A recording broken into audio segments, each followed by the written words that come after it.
Okay, let's see. Welcome, everybody. I'd like to welcome you to the December 22nd, 2025 Foxborough Select Board meeting.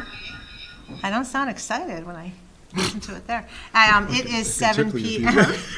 It is 7 p.m. And as is our custom, if you join us to pledge allegiance to the flag.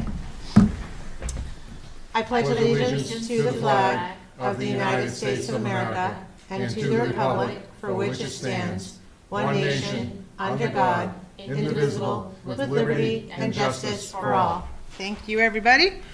Okay, so we're down 2 members, but we have a quorum, so we'll be able to just zip right through and get things done. So we will, actually, we're going to start with our video. Were we able to cue that up? Yes. Video. I have a little special Foxborough TV video, BXB-TV video. It flashed across my screen, and I just thought we should watch it together. It's 3 minutes of your life. You'll all be fine. He's getting cold. No, this is just so cute, though. And honestly, Emily, if you don't want to be part of this next year, I don't know why not. Look at what it says. Foxborough's Holiday Luncheon. Oh, is that the one you made, Bob? Yep. Do you want to tell us about it, Mike? You can narrate. Certainly. So we do a holiday luncheon each year, and Emily. as you can see, we invited Emily to come. Yay! Oh, so you already got to make a snowman. All right. And we had staff members from every department here. Had a little luncheon, made snowmen, and Steph McGinnis from the Building Inspections Department coordinated, put together the whole thing. These were her ideas, and you can see all the smiling faces. And this is one of the little things that we like to do to keep morale up, retention, and maybe we should show this as a recruitment video. I don't know. Get to know each other, have a little bit of fun. Larry again this year won one of the door prizes. Did he? Oh, Larry always wins. He's like the lucky one. It's fixed. It's fixed? Yeah, it's fixed. Yep.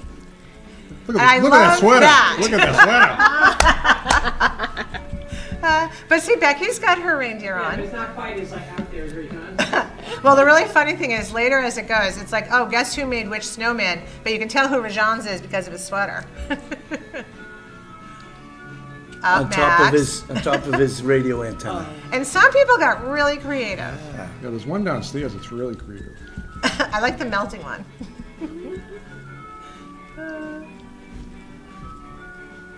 Oh, he's sad. Oh, why is he sad? Upset. And Oh, that God. one is funny.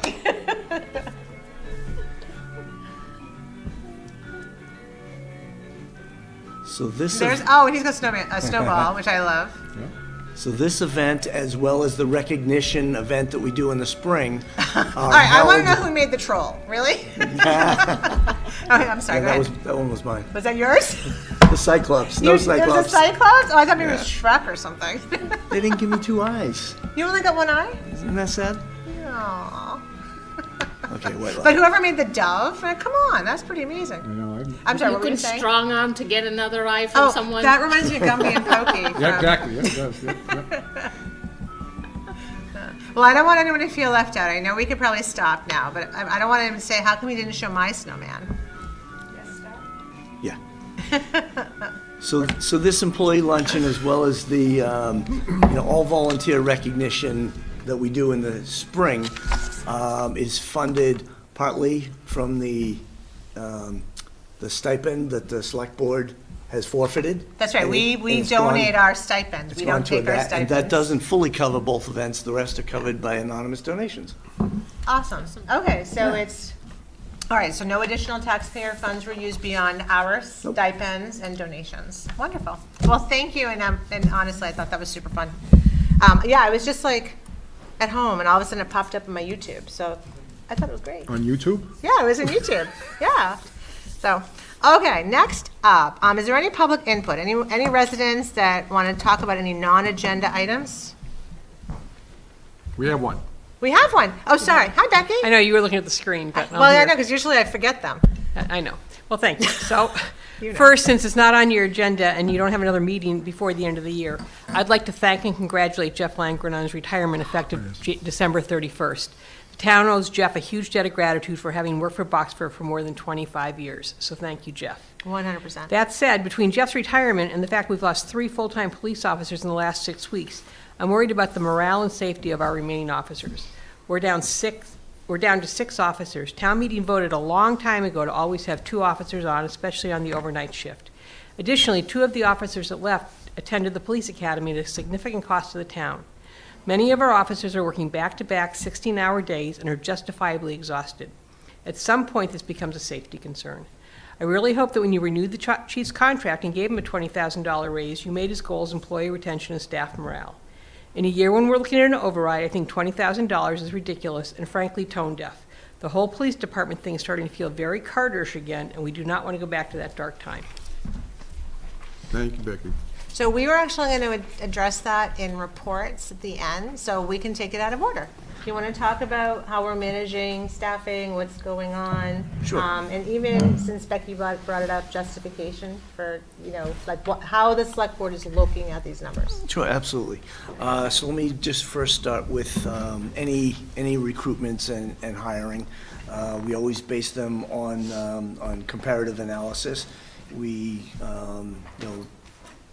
primarily our 20 comp communities, and that was the data that I presented you for these 2 contracts as well as the 3 previous contracts earlier in the year, as well as the 3 union contracts, which is also the same as what we did for the regional dispatch negotiations, which we did last summer as well. As far as the police department, we are advertising. We do have applications in, and interviews will be starting shortly. The chief has assured me that all shifts will be covered, and I asked him about safety, and he said that while it's less than the staffing he would like and less than full staffing, he assured me that we'll be safe and all shifts will be covered. Okay. Before you start, Mike, you're advertising for how many police officers to fill? It's, I think it's 2. But Two at we're this down 4. We're down 3, I believe. We'll be down 4 when Jeff retires. When Josh leaves. Right, when he retires. Yeah, next week. Yep. So we are very conscious of what's going to happen during the budget season. And while there have been multiple comments at meetings and in the news about staff reductions, in my 40 years of management, I've never laid anyone off, and I don't intend on starting now. We have openings in the police department, openings in the fire department, and an unfilled position in the assessor's department. And that assessor's position, as well as 1 each in fire and police, I've talked with those department heads and asked them not to fill that last spot yet. Until we know exactly, and we're going to talk later about the budget tonight, but until we know the direction of that, I would rather not fill a position than bring somebody on and lay people off. So we're going to have asked them to advertise for 1 less than their openings, at least for the time being, until we know the exact budget direction. Mike, will this impact, like I know we had to have like 2 officers at any given time, right? Like to make sure that was one of the things that was voted. Yeah, town meeting has Town repeatedly meeting. asked for that. So will we be able to satisfy that? We don't always have 2 on patrol on the road in the evening. During the daytime we do, and as much as possible we do, but I don't think we've had constant 2 on patrol at night for quite a while. So we would still have at least 2 in the day, at least 1 at night, and as much as possible too. When I spoke to the chief, there's a little bit of a quandary. In order to fill those midnight shifts, he would have to order people in. He puts the overtime out as an option. It doesn't get filled. He'd have to order in. The guys don't like to be ordered in. Okay. So he kind of, he tries to manage that. But even if we hire 4, He would still have to order in? No, he wouldn't. If we had 4 people, but town meeting's gonna have to make a decision, and as Mike said, one of the strategies to Okay. not lay people off is to not fill all positions. Okay. So as we move through the budget season, we'll be looking at numbers, and we'll see what kind of a stomach we have to be able to fill all those. But if we do indeed need to go to a B budget, we will not be filling all 4 positions. It just won't be possible. We won't have the money. So again, we'll be looking at all these scenarios, and I want to assure people there is always somebody on duty. We'll be managing the daytime staff to make sure that there's always coverage. It's not like we'll ever be without coverage. So we also depend on mutual aid, quite frankly. So luckily, we have good relationships with all the towns around us. So we'll be kind of navigating through that. So I also understand your concerns, Becky, about the 2 newest hires leaving. I will say there was strategy behind that too. They were well, maybe you can explain a little bit about, and I don't know if this is okay to talk about in public. It's public record, right? What they were like, we hired them at a lower step, at a lower rate, because to some degree we knew they weren't staying. So when we joined regional dispatch a number of years ago, it was very important for us to have a landing place for everyone who worked for us in dispatch. There was a provision in the negotiations with dispatch prior to when I got here that, to take care of them if we joined regional dispatch. We did in fact join regional dispatch. There were a couple of safety nets that we put out. One was that they would get a guaranteed interview and preferential hiring in the regional dispatch. because just so you understand, we couldn't lose our dispatchers. We had to give them something so that they would stay and continue to dispatch, understanding their jobs were being eliminated. Yep. And then we hired 2 of our dispatchers, sent them to the police academy, and they came on. One of them recently left after 2 years serving as a police officer here, and left for another larger department to get more experience with the intention of going to a federal agency. And the other police officer that I just spoke of is with us still. And I think the other thing of note is that we did negotiate out the Quinn bill out of our police contract. The latest officer to leave is leaving to go to a town that has the Quinn. He'll make $8,000 more a year. We can't compete with that. So he's not leaving because of leadership. He's leaving because he can work 5 minutes from here and make $8,000 more a year base pay. So we have to just accept some of the limitations that we've put on ourselves due to our budget, due to our capacity, and we're just gonna have to work with it. So, as Mike said, there are 3 candidates right now. We have, Yes, the that's chief less. isn't going to just hire anyone who shows up at the door. I don't want you to worry. But I don't think it's fair to blame leadership for attrition in these circumstances. So, okay. Any other public input? None that I see right now. All right, Community Spotlight. We are seeking residents interested in serving on the Board of Assessors, and somebody made an awesome graphic. It's on the front page of the website, and it basically, Kelly, can you pull it up or no? Only because it's perfect. It says exactly, oh, you have it already. Want to hold that up for the Yeah. camera? All right, While she Kelly's can pulling pop it that up. All right, so amazing volunteer opportunities for anyone in Boxborough interested in fair and accurate property assessment, real estate, municipal operations. And I happen to know that half, if not more than half the town is addicted to Zillow. So if you love following real estate and you want to help be part of valuing property in the town of Boxborough, I would say more than half. I bet you guys all have Zillow accounts. No. Oh, well, everybody I know does. So Well, I have Zillow on my phone. he has Zillow on his phone. I don't have an account. No, but you have it on your phone. I do. You look at it, right? Sure. Does anybody look at their neighbors' values? I called Verizon and told them to don't let me access the website anymore. Stop it. Stopped at the gate. Yeah. See, you were addicted at one point. Yeah, yeah. All right, well, it's a great opportunity to put that addiction to good use and apply to be on the Board of Assessors. You'll get state-required training, there's no cost, and, we'd love to have additional faces in town. Anything you want to add to that? Yeah, applications are already starting to come in. They're coming into administration, and then once we have a pool, we'll bring them to you, and you'll see their, their resume, their interest form, whatever they send in. And the other thing is, while you said there's no cost to the individuals applying. There is a cost to the town. Right, we'll be paid, right. Yeah, so with the 3-member board, will be required to attend the MAAO 100, which is the basic course, within the first year. So they don't need it to come on board within the first year. And I believe the cost for the 3 individuals was about $1,200. So, you know, so the town would obviously pay that for people volunteering to come and step up to an important position like this.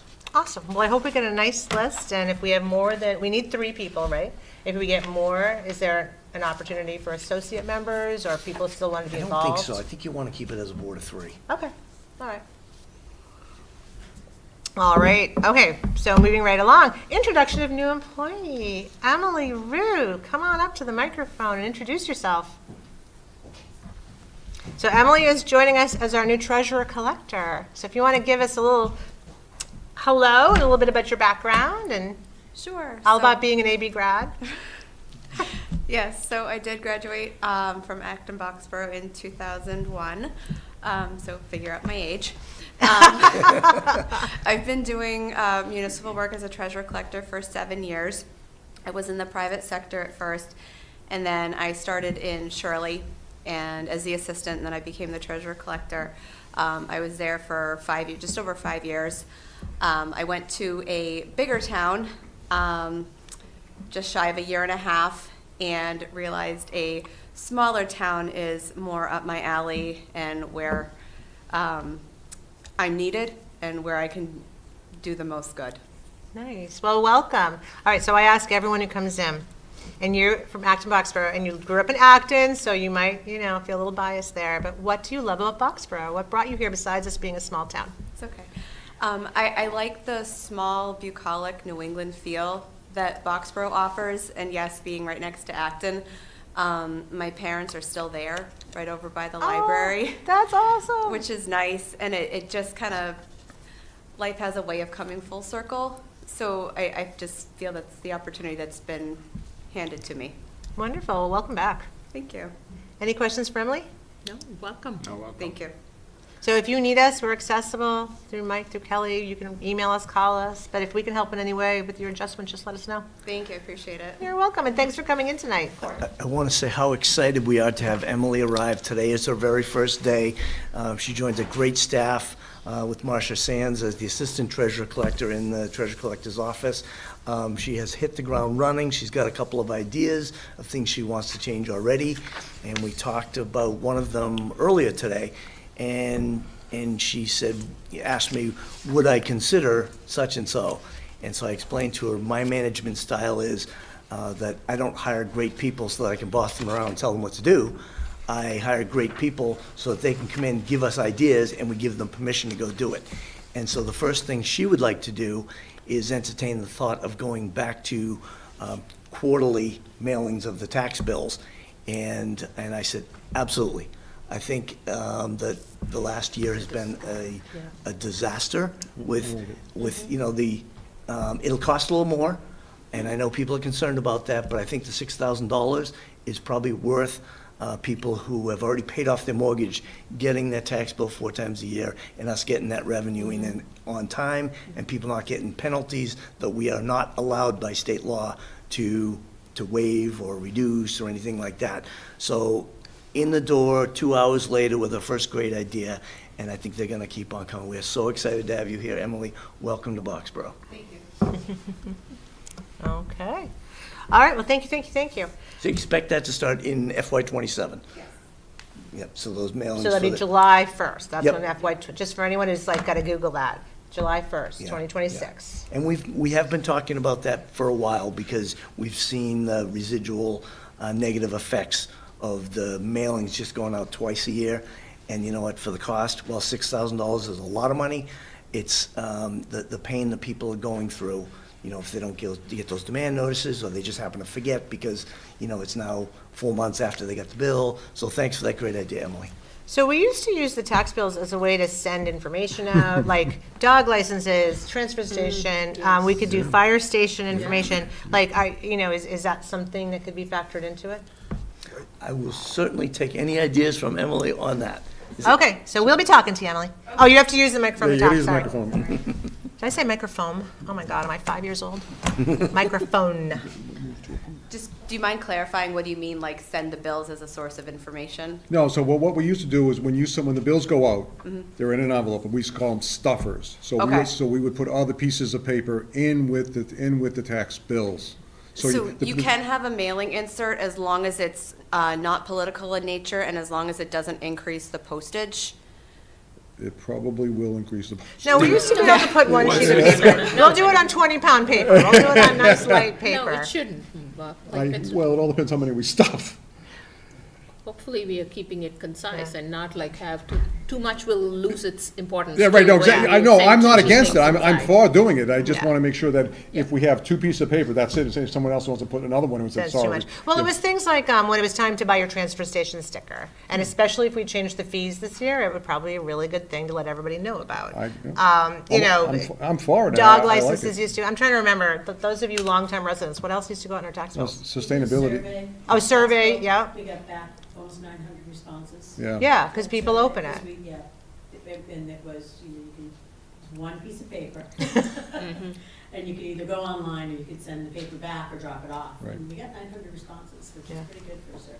And of course, Emily, you'd have oversight, so, and it wouldn't be political, so. So the only question I have, Emily, on Mike, are the envelopes stuffed here, or does the We used to have the service? senior work off do it. That's why I'm asking. So what's the status right now? I don't think there's, you answer. It's okay, so we use Kelly and Ryan as the bill print company, and they print stuff and mail. So if we Oh, so we give, don't even have to do it in-house so anymore? if we give them an additional piece of paper, They put the insert on whatever cardstock, whatever color paper we tell them to. They add the insert to the mailing. okay, because that was my question. Oh, bummer. Okay. Because that was my question. Do we have someone here in town hall add a piece of paper to that envelope, and it's done, it's done by an outside source? Yeah, we used to use the senior tax work off. It was actually kind of fun. Right. So, oh my gosh, we got all professional and Right, new and, that's why I'm asking. yeah, all right. Oh, well, okay. All right. Thank you, Emily. Okay, you're welcome. Welcome to the millennium. Okay, so I move to appoint Emily Rue as treasurer collector effective Monday, December 22nd, 2025, with the term ending June 30th, 2026. Is there a second? Second. Just to explain to everybody, this is an annual appointment. We'll do it again at town meeting, correct? Is it article? We'll do it again in June. Well, the town meeting will approve the funds and all that, and then we appoint in June, right? We ever appoint a fund? Right. In case anyone is worried that she's only going to be with us for 6 months, we hope it'll be much more than 6 months. Me too. Good, that's what we want to hear. All right, all those in favor, please say aye. Aye. Opposed? Abstain? All right, that's unanimous. Next up, an update on the Green Communities Grant and our next steps. I saw Jay is up there, is Alex up there? Who's going to take this one on? Kate Davies, I think. Kate, Kate's Oh, there. Kate, where's Kate? right here. Oh, yep, I see you up there too, sorry. There you are. Somebody, one So of the who's going to three. take it on? Kate. All right. Hi, everybody. Hi, Kate Kate. Davies from the Sustainability Committee here. So I wanted to give you a quick update on our Green Communities Designation Grant and how that process is going and sort of planning for next steps. As you all will remember, I hope, we became a green community in November 2024. And the money from that, what we originally get as part of becoming a green community, is called a designation grant. We got $132,000-ish as part of that grant process. That became available in July of this year, so at the beginning of financial year 26. And we have a bunch of priority projects, top priority projects that we had laid out in advance of that process that we are in the process of contracting at the moment, and that will hopefully be started to be implemented in January 2026. Maybe a few of them might start a little bit later than that, but those will be underway in the beginning of the new year. So those projects are Blanchard weatherization, DPW lighting, that's shifting to LED lighting, and library and town hall lighting as well. And then there are, because of the way that the contracting process has gone, it looks like we're actually going to have enough money to bump 4 additional projects up from our, what was going to be our later on list, to stuff that we can actually prioritize for also early in 2026. So there's 4 additional projects that we have planned ahead of schedule. That's DPW weatherization, library weatherization, town hall weatherization, and potentially a contribution to a police vehicle that would be a hybrid vehicle. So, Is weatherization insulation, Kate? yes, it is insulation. And I'm to sorry make if I sure just that- screamed in your headphones. I apologize. No, you are fine. You My dog recoiled. just- I'm like, oh, I'm loud. My dog just Speakers in barked here, in the Al. other room. Wasn't Hold you. on 1 second. Nick, can you turn our speakers up? This happened 2 weeks ago too, and Dennis said that the people online could hear, so it wasn't their mic, it's the speakers in here. Okay. But I'm having trouble hearing Kate. Okay. Kate, Oh, I'm sorry. No, Do you need me Oh, to that's shout? better. I don't think it's your fault.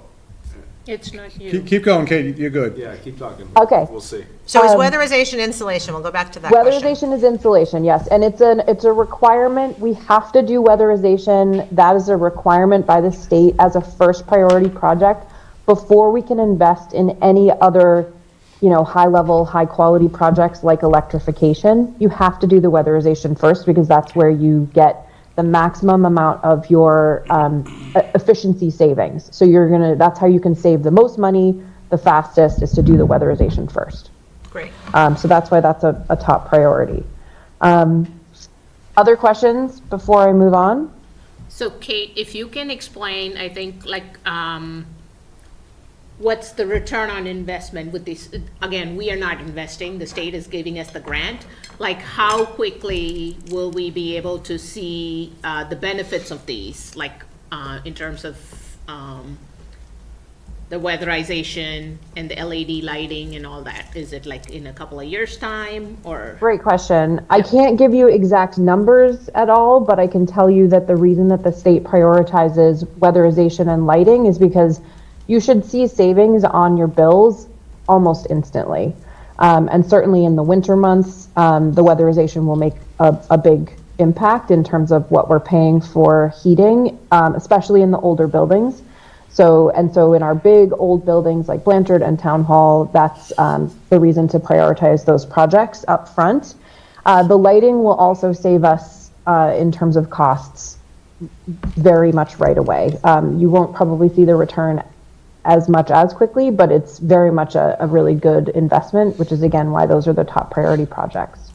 Okay, just one quick question. You just mentioned that the town hall, and I thought you just said the school. Can we go into the school? Have you approached the school? Because it's under the regional control right now.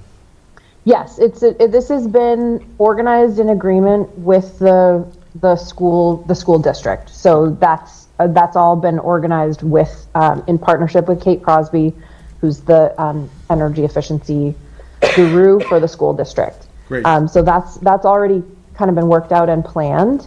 And all the other schools in Acton have already had their weatherization and so forth done. So Blanchard is really the last one to be done. Excellent, thank you. Yeah. Any other questions?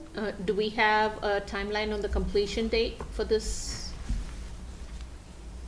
For the weatherization, for the initial projects, I think the expectation, the hope, if we can get these projects contracted ASAP and implementation underway, I think our hope is that we're going to have much of the implementation done by March.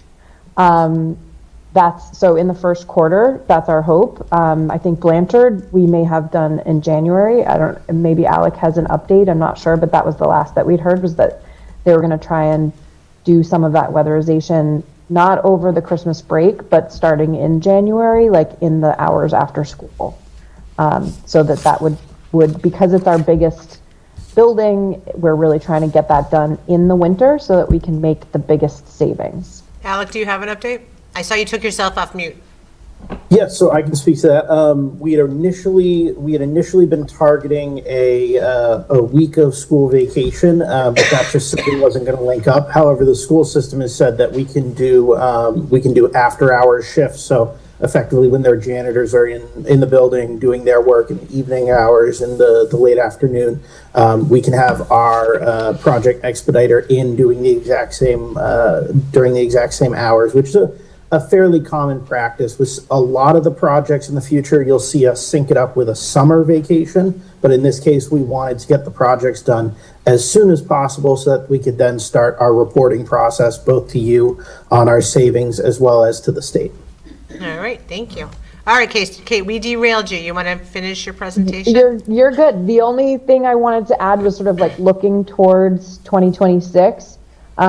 Once we spend this competitive grant money of 132K, then we become eligible to apply for the competitive grants, which can be quite a bit of money, 250K and potentially more, depending on what we're applying for and how we're applying, is what would be eligible for per year.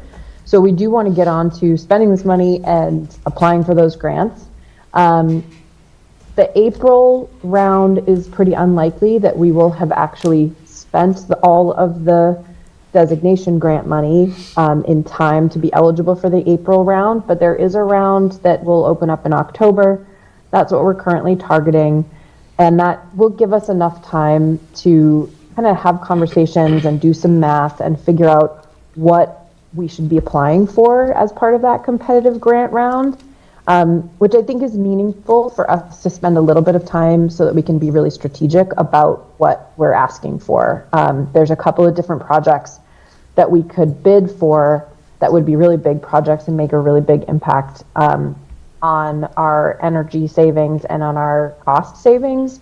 But we need to really do the math and make sure that that's going to align with like the school budgeting process and what's going on with the town with various other funding priorities. So I think October is what we would like to target for our competitive grant opportunity, and it will give us a chance to come back to you all and get your input on that.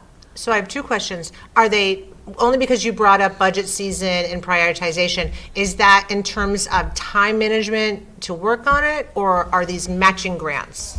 There are, depending on what we would apply for, there might be some fund requirements that, like this, if we were going to do something at the school, they would have to be able to put in some money in order for us to do a really big project there.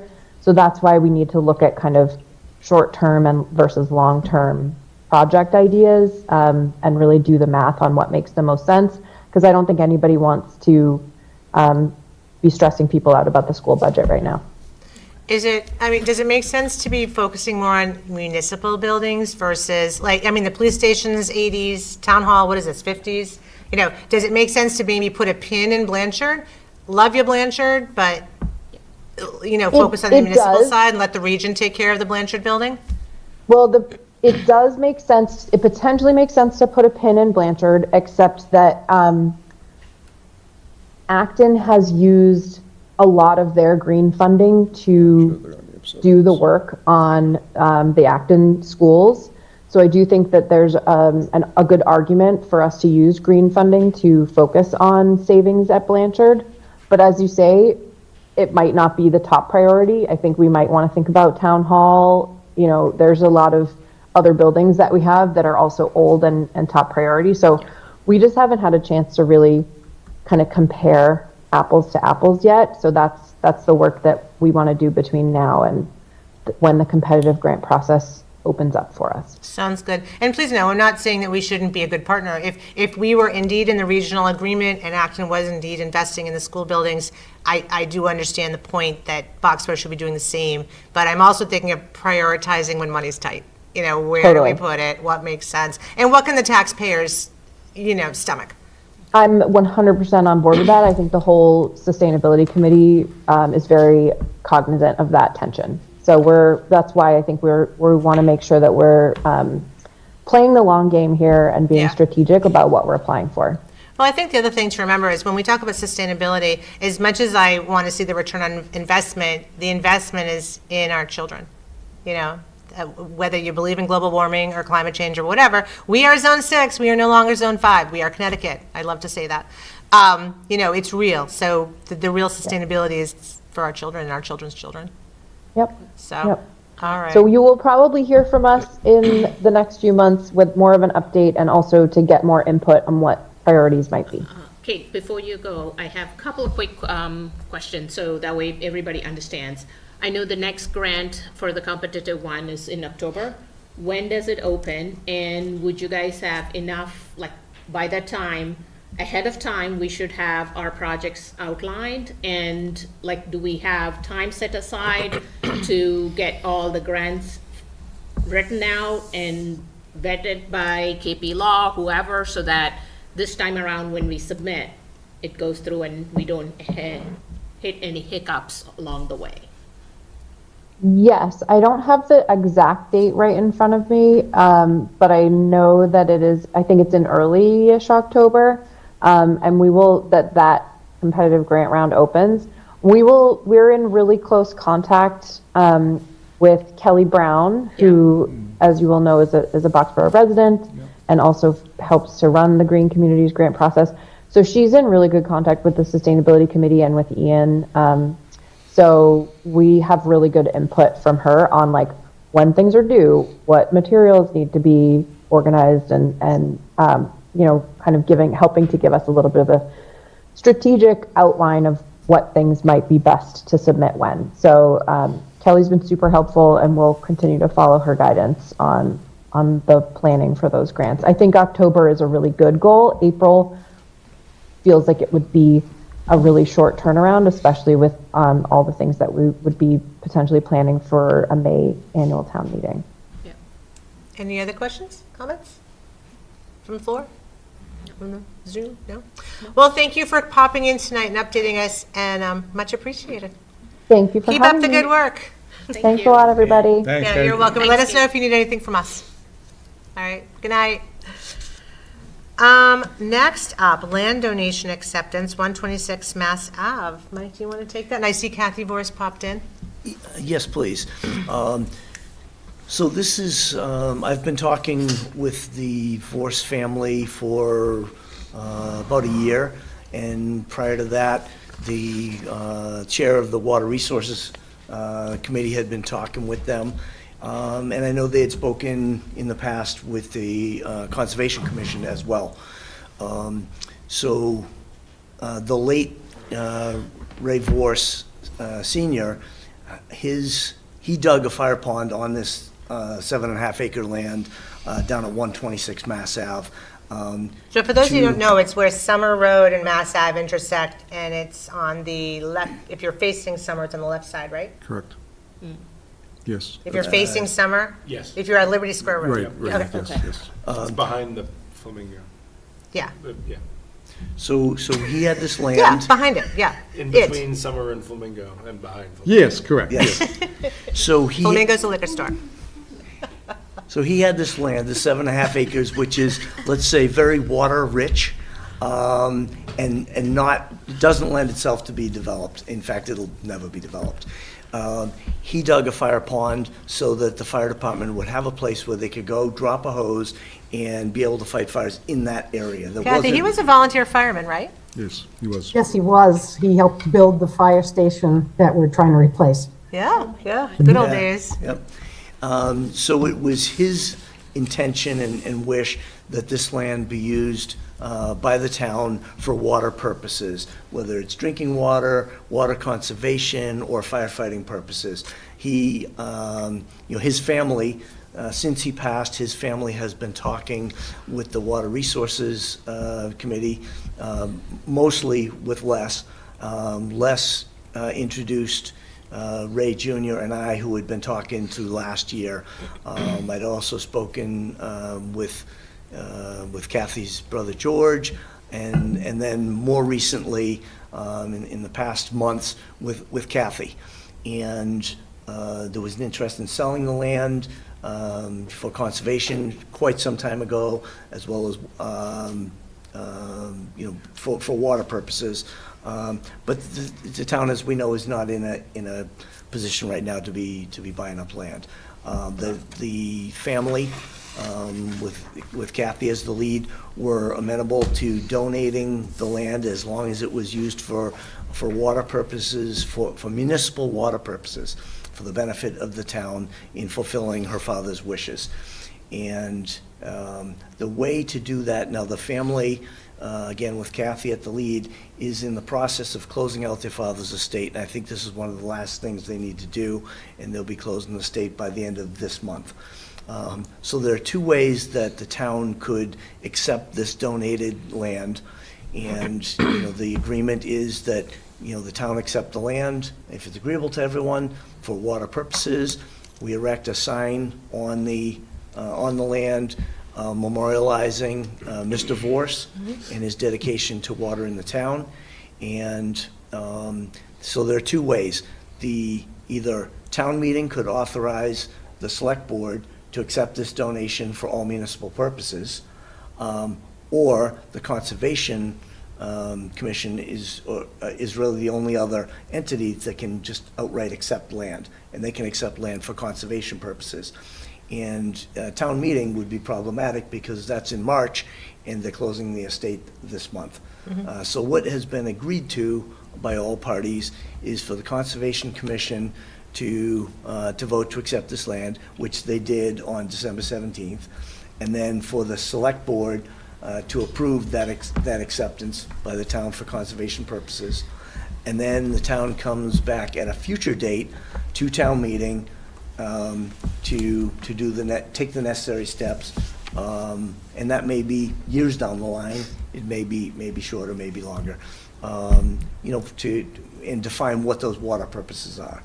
But to be clear, this land won't be developed. It'll be for firefighting, it would be for a town well, it would be just to protect the aquifer, something along those lines. Kathy, did you want to add anything? I think Mike has done a terrific job in summarizing it. I can answer questions if there are any, but I think that pretty much puts a wrap on it. All right, any questions from the board? Yes, I was at the Water Resources Committee meeting on, I guess it was Tuesday night of last week. And they raised this question of why municipal versus conservation land. The reason you said makes sense, but their question really centered on does acceptance by the Conservation Commission take a water resources use out of the possibilities in the future? Or is it, are we limiting ourselves by doing it this way in service of the timeline? So we're not limiting ourselves. We did check this with town council, but there is another step afterwards. Sure. And the first thing would be. But it's a step we would have to take if it was going to be accepted as municipal land, right? Anyway. Right, we'd have to go to town meeting anyways. Right. And it's just that we can't do that by the end of December. Yes, so there is an extra step involved. But what would happen is that conservation has agreed that they're not going to put an outright conservation restriction on this land so that nothing else can be done on it. There will be conditions, and those conditions will include water purposes. Sure. And that will be the language that gets put into it. So will they work with the Water Resources Committee to figure out, and maybe the fire department also? Yes, so the chief has been involved, and he Okay. was asked early on, if there was a purpose, and chief said, yeah, actually, that, as the late Mr. Vorse had pointed out, that was an ideal location to have a source of water for fighting fires around there, because there isn't something else real close. So the chief has concurred with that, and yes, the Water Resources Commission or committee would be involved in setting up those conditions. And then at some point, we would take it back to town meeting to change the way that's written. But I think this takes I care don't of think it. anyone had an issue with the process, but we just weren't sure what the answer to the question was, so thank you. And I have been in communication with Liz Markowitz, the chair of the Conservation Commission, and that all seemed perfectly acceptable to her, for them to accept it. Sounded like a quick vote on Wednesday last week. Yep. And I think, taking this land into conservation and then using it later for water purposes, I really think serves the town well. This is the best use of this land. It lines up with the Vorse family's wishes and the intent of their father. So I really think it's a big win for the town and such a generous offer by the Vorse family to do this for the town and for the future of this Agreed. community. Mike, is it all written out clearly in the acceptance, like by the conscom? So that way, whatever you brought up, right, is it all like spelled out? I defer to Mike and Alec, but based on the Water Resources meeting and then the conscom the next night, and then the papers that I see in the packet, it seems Yeah, that's right there. laid out to me. all squared away. And, there's obviously some costs involved in accepting this donation, title search, writing up of the deed, legal costs, and then putting up of a new sign. And those costs are all being borne using articles that the Water Resources Committee had passed. Two articles specifically will cover all the costs of this land, including the sign. Hopefully including the sign. I know that, to meet all the sign bylaw requirements is a very expensive proposition, like No, they're very small. They can't possibly be expensive. Just takes forever. I think the zoning board will probably play nice on that one. Good. Oh, stop the laughing down there. All right. Any other questions, comments, or concerns? All right, seeing none, I move to approve the acceptance by the Conservation Commission as a donation, a deed of the land identified as Assessor's Lot 15-083 for Conservation Commission purposes. Second. Any further discussion? That last thing should just say for conservation purposes, not Conservation Commission. Oh. Sorry about that. Oops. My mistake. And and I actually read these ahead of time too. I'm sorry, I missed that. All right, friendly amendment, I'm going to remove Assessor's Lot 15083 for conservation purposes. Does the seconder accept the amendment? I accept that, yes. All righty. Any further discussion? All those in favor, please say aye. Aye. Opposed? Abstain? That is unanimous. All right, my tea is lukewarm. Just saying. Trying to get out of here before my tea is cold. But it's not going to happen. You gotta move. Okay, next up, Economic Development Committee. Kathy, thank you again. I'm sorry, I didn't mean to be rude. No, Thank no, you so thank much. you very much. Thank you, And Kathy. happy holidays to everyone. Happy You holidays. too. Happy Thank you. holidays. Yeah. Good night. Okay, next up, Economic Development Committee and Mass Econ update. Abby Reap, Chair of the EDC, right? Yes. So we actually invited you in tonight, I believe, Yes. because we are all very heavily, and the FinCom is here too, very heavily focused on economic development relative to bringing businesses in, expanding businesses that are currently here in order to create new growth and help us kind of rectify the drop in commercial activity in town relative to taxes. If I remember right from our presentation from the assessor, at one point, 24%, or was it 24 or 25? 24% of our tax base was borne by commercial development, and now it's down to 17%. And that's a significant shift, tax burden over to taxpayers. So that is why we invited EDC to come in and update us. And, I think the big thing is how can we help you further your goals, your committee's goals? So let me just first give you a little background, because last Thursday,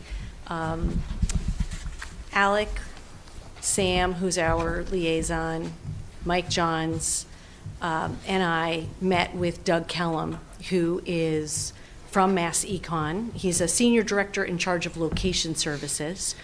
And for anybody that doesn't know, Mass Econ is a private nonprofit partnership of business, industry leaders, and government dedicated to the economic growth of Massachusetts. So they think large scale, how can we bring companies to Massachusetts? And they are, they're really at the lead in terms of, having their fingers on the pulse to know what's happening with companies that are looking to relocate, or companies, outside of the state that are looking to come here. So our conversation with Doug started with kind of talking about Syncor, and you all know that what happened, we were alerted that this company has, I don't know how long they've been in Boxborough. I think they've been here quite some time. Since the 80s, I thought I read. At least 20 years. Yeah, so they are leaving Boxborough for New Hampshire, and when they leave, there's 250 jobs that leave Boxborough, and an office building that is about 100,000 square feet. And that office building is owned by Jumbo Capital Management, who owns 2 buildings there on Swanson Road. So now there's going to be 1 vacant building, or we hope not. But in any case, so. And no, we can't put a fire station there. Don't even ask. Don't even ask. So actually, you know. No, actually. Syncor, their departure, or the news of their departure, is what precipitated this call with Mass Econ. And Rich Gazzardi, who's the former chair of EDC, had reached out to Doug, and he had already had a relationship with Doug when he was chair, and they, they touched base now and then. The EDC pays, or the town pays, $1,000 a year for our membership with Mass Econ, and so we really need to be leveraging that and to be able to use the services that they do offer and the information that they offer. They have a lot of data. So that was the first thing when we did learn that Syncor was leaving, was we talked about doing what we call like an exit interview. So Alec has reached out to Syncor and to Jumbo Capital Management because I wanted to know, hey, what are their plans? Have they already started marketing that property? Yeah. It's important for us to kind of know where they are. And so we talked to Doug about data gathering in that sense, and he said we were definitely on the right track. That was what we should be doing. We should be talking to Syncor, even though we're not going to get them back, but to kind of learn why they did like doing business in Boxborough. What made them choose Boxborough in the first place? What worked for them while they were here? And of course, to learn why they're leaving as well. So we talked about that. And then this was an idea that we had already kicked around at EDC as well, and that is doing outreach to all of the companies in Boxborough. And Doug recommended focusing on the larger corporations because we have so many here that maybe we don't think about quite often. We have AMD, we have Qualcomm, Intel. We have Intel coming. Intel, right. Cisco is here. And then we also have developers. We have Lincoln Properties, that's a huge company, and Campanelli. And so we have a lot of stuff going on here in Boxborough, and we really need to be keeping in touch with all of these companies and having constant conversations with them and make sure that they know that we're here, we support what they do, we want them to bring more business here, and we want to keep their business. So Doug called it a retention call program. And so what that's going to involve is having this database, which the EDC has talked about this for now a year and a half. We had an intern, I don't know if you all remember John Paul, I think it was LaJudas. Anyway, he started working on this database. He collected data on all the companies from Becky Harris, town clerk, gave him a list. He went to the Secretary of State's office and started compiling this list. But what we have is kind of just a big list, and we haven't done anything with it because nobody's had the bandwidth to do that.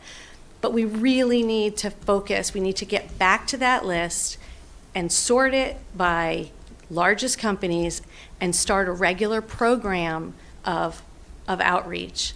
And as a volunteer, I'm willing to knock on doors and go talk to business owners, but I think it's much more meaningful if it comes from town administration, so that we can, again, have these relationships and kind of learn before it happens whether a company is thinking of moving, and also if they're thinking of expanding. That would be really good. Or if they have associates that might consider relocating here, if they were a little more aware that we're here and available. Well, exactly. And so the other thing we talked to Doug about was kind of being ready, because he is location services. So we talked to him about some of the properties here in Boxborough and the development that's happening. And just being on their radar is really important, because when they do have somebody come to them to say, hey, we're looking for 100,000 square feet, we want to do X, Y, and Z, this is our business, he might say, hey, you should check out Boxborough, and he'll make a short list. So if we get on a short list, we really need to have a pitch. We kind of need to get that together, and I would say that that's something that we should be doing in the first quarter of 2026. Get this pitch deck ready, and so we can be ready for any company that is thinking of relocating here, because we do have a lot of assets, a lot of things we can sell, a skilled workforce, education, we actually have low energy cost. Well, even the fact we don't have a split tax rate.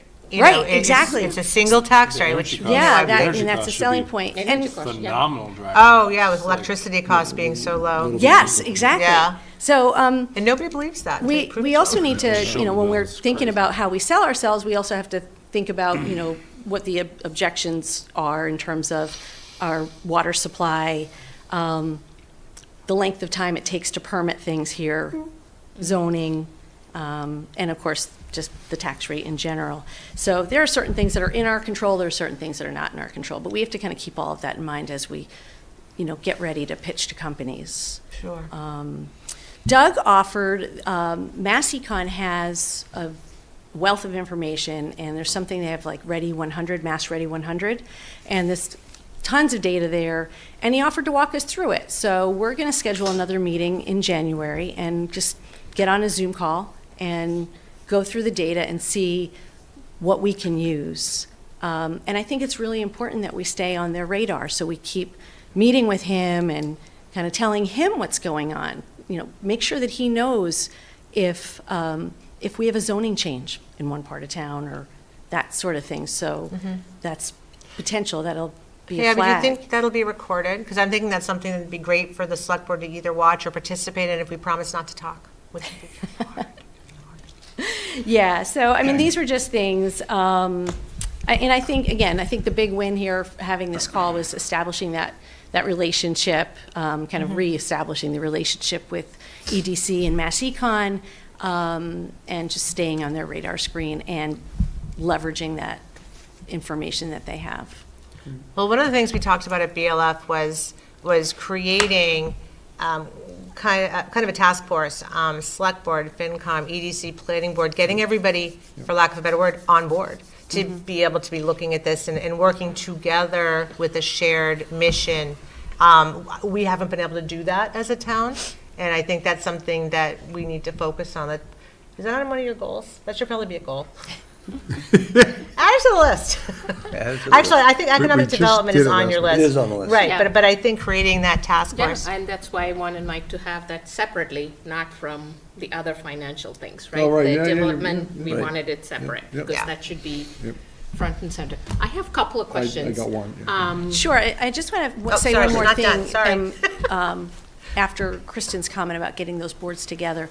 So the Economic Development Committee has a grant to work on an economic development plan, which is part of the master plan.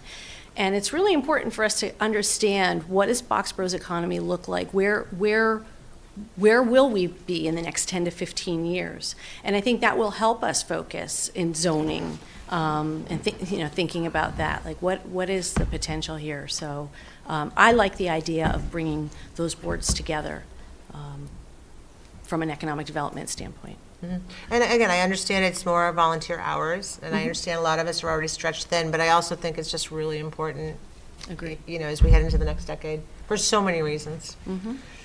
Priya? Okay. The first one is was Doug even aware of what we had available? Yes, he was. He was. Yeah, he Kind of does. alarmingly, actually. What was that, Sam? Okay. He seems to do these undercover boss visits type And thing. did, no, that's good. That's good. That he I was love aware. that show. It's like, oh, I've been there. Did he have any recommendations of for the immediate future, who to go after, or do they have any businesses right now looking for anything? So that he didn't say. His first recommendation was that we get out there and talk to the companies that are here now. Now, It's yes. really, really important that we do that now. Yes, and But he did ask about where there's capacity, Right, and we so, went sort of Building by building. yeah, we did That's talk about, awesome. we did talk about Yeah. Campanelli, the park. okay. Well, I don't want to forget Central Street. I don't think Central's We also full. talked about talked Central about Street. Central Okay, We 'cause talked we about all seem to forget locations they're on over that there. map. Exactly. Okay, good. Yeah, yeah. Okay, all right, great. Yes. There were two other things. Abby mentioned some of the strengths, and Doug recognized those strengths. The highly educated workforce, the great school system, but we also talked about last mile transportation. Right. Which to a lot of employers, bringing a, workforce in, they want to know, can you connect with the commuter rails? And we do. We connect all the way through Boxborough to Littleton and to Acton. The other thing that we didn't talk about on this call, but I know is important to employers coming in, is housing, appropriate housing. And what we have is we have a lot of condos and we have $1 million homes, and we have a huge gap in the middle. And it's one thing for the future that I'm sure the housing production plan is going to talk about, but we need to strategically talk about, what's right for the middle to keep seniors living in our community, as well as starter homes, but as well as young professionals who can come in and want to have or keep a career and be in this community to work. So that's part of that plan, I think, and Alec and I have talked about that. I mean, did he have any recommendations? Has he said, recently this community did this kind of zoning change and that brought them additional businesses in? So kind of like a community like You mean ours? like more like an insight? insight, case study of another place? Yes. We didn't really dive in that deeply. We only had a half an hour. Okay, all right. But again, these are the things why we should keep meeting with him. But Abby, the next steps included having him introduce us to his data set, which included Exactly. Yeah. aspects of other towns Yes. and regional, Okay, good. data having to do with Right, so we'll be able to get- taxation Yeah. and land use, that where we can really dive in and see where we stand out, where we compare favorably. Yeah. Exactly, the middle ground, right? Right. If there's anything that we can do Right. to change, to Right. bring, Right, and they do have Make a it more tremendous amount of data that we couldn't parse, but he hopefully can help us work with. And- Yeah. Yeah. should we have an education, a small brief one, probably in town meeting? If not for this one, maybe in the May one, about, I think that people in town need to know about these things. We can talk to the moderator about that. So basically it'd be a report, We like an talked about- EDC report. One of the Yeah. recommendations, Probably May. forgive me if you said Pillow this, talk. Abby, but did you mention the pitch deck that he was? The pitch deck, yes. Yeah. You recommended that we. Yeah, that we put a pitch deck together. Because, what if in February we get a call? Yeah, nice. We don't want to scramble. Very exciting. Yeah, This is it very is. exciting. Abby, I've got, Yeah, done, I'm done. Abby, I've got one question. In your conversation with Syncor, did Syncor give you any indication of why they're leaving out of state? We haven't been able to speak with Syncor yet. Alec has reached out, but he has not heard back yet. Because I'm just wondering if they're moving, you gotta hear my words, are they moving out of Boxborough or are they moving out of Massachusetts? Moving out of Massachusetts. Right, that's my question. So it might not have anything to do with Boxborough. Oh, yeah. It might not have anything to do with Boxborough. It might have to do with Massachusetts. That's why I was interested in hearing what they said. Sure, and so, again, on the positive side, we want to ask them about doing business in Boxborough. They were here for so many years. What worked for them? What was good? That can help us sell Boxborough, because if it worked for them for all these years, it could work for another company that's going to come in. Sure, right. So we can exactly. learn, we just want to learn from that. No, exactly, and that's why I think it's important to know, that their corporate, whatever, said, it's not Boxborough, we like Boxborough, but we can't stay in the state. Well, that also will help us talk to our legislatures too. It will, So right, and that's why- we still have to find out. That's why we need Yeah. that answer. We need that answer. Great, thanks, Abby. I see Alec is on. I don't know whether he wanted to add anything. Alec? Anything? No, I think Abby did a great job covering it. My office has not had a lot of bandwidth in the first couple years to really dive into the grassroots of economic development, putting together this list, building a relationship with some of our bigger corporations. I think we've done a lot of great work for the small business community. But this was a bit of a wake-up call for us on the staffing side, too. It's time to reconnect with the major employers of Boxborough and start really developing that relationship. And Alec, you haven't heard, I think Abby said you haven't heard from them about, as far as my question, was it Boxborough or was it Massachusetts? You haven't heard back from it, Simcoe? That's correct. I will say, in my own experience, having done work similar to this in the past, typically when an employer like this is leaving for state lines, it typically is more of a state situation. Maybe they got a good soliciting package from the state of New Hampshire, from the city of Salem. I think it was that they're moving up to. It's not typically a town item, especially in cases like this where they don't own the property, they're leasing the property. But we'll know for certain after we've been able to make contact and have those deep conversations. Great, thanks, Al.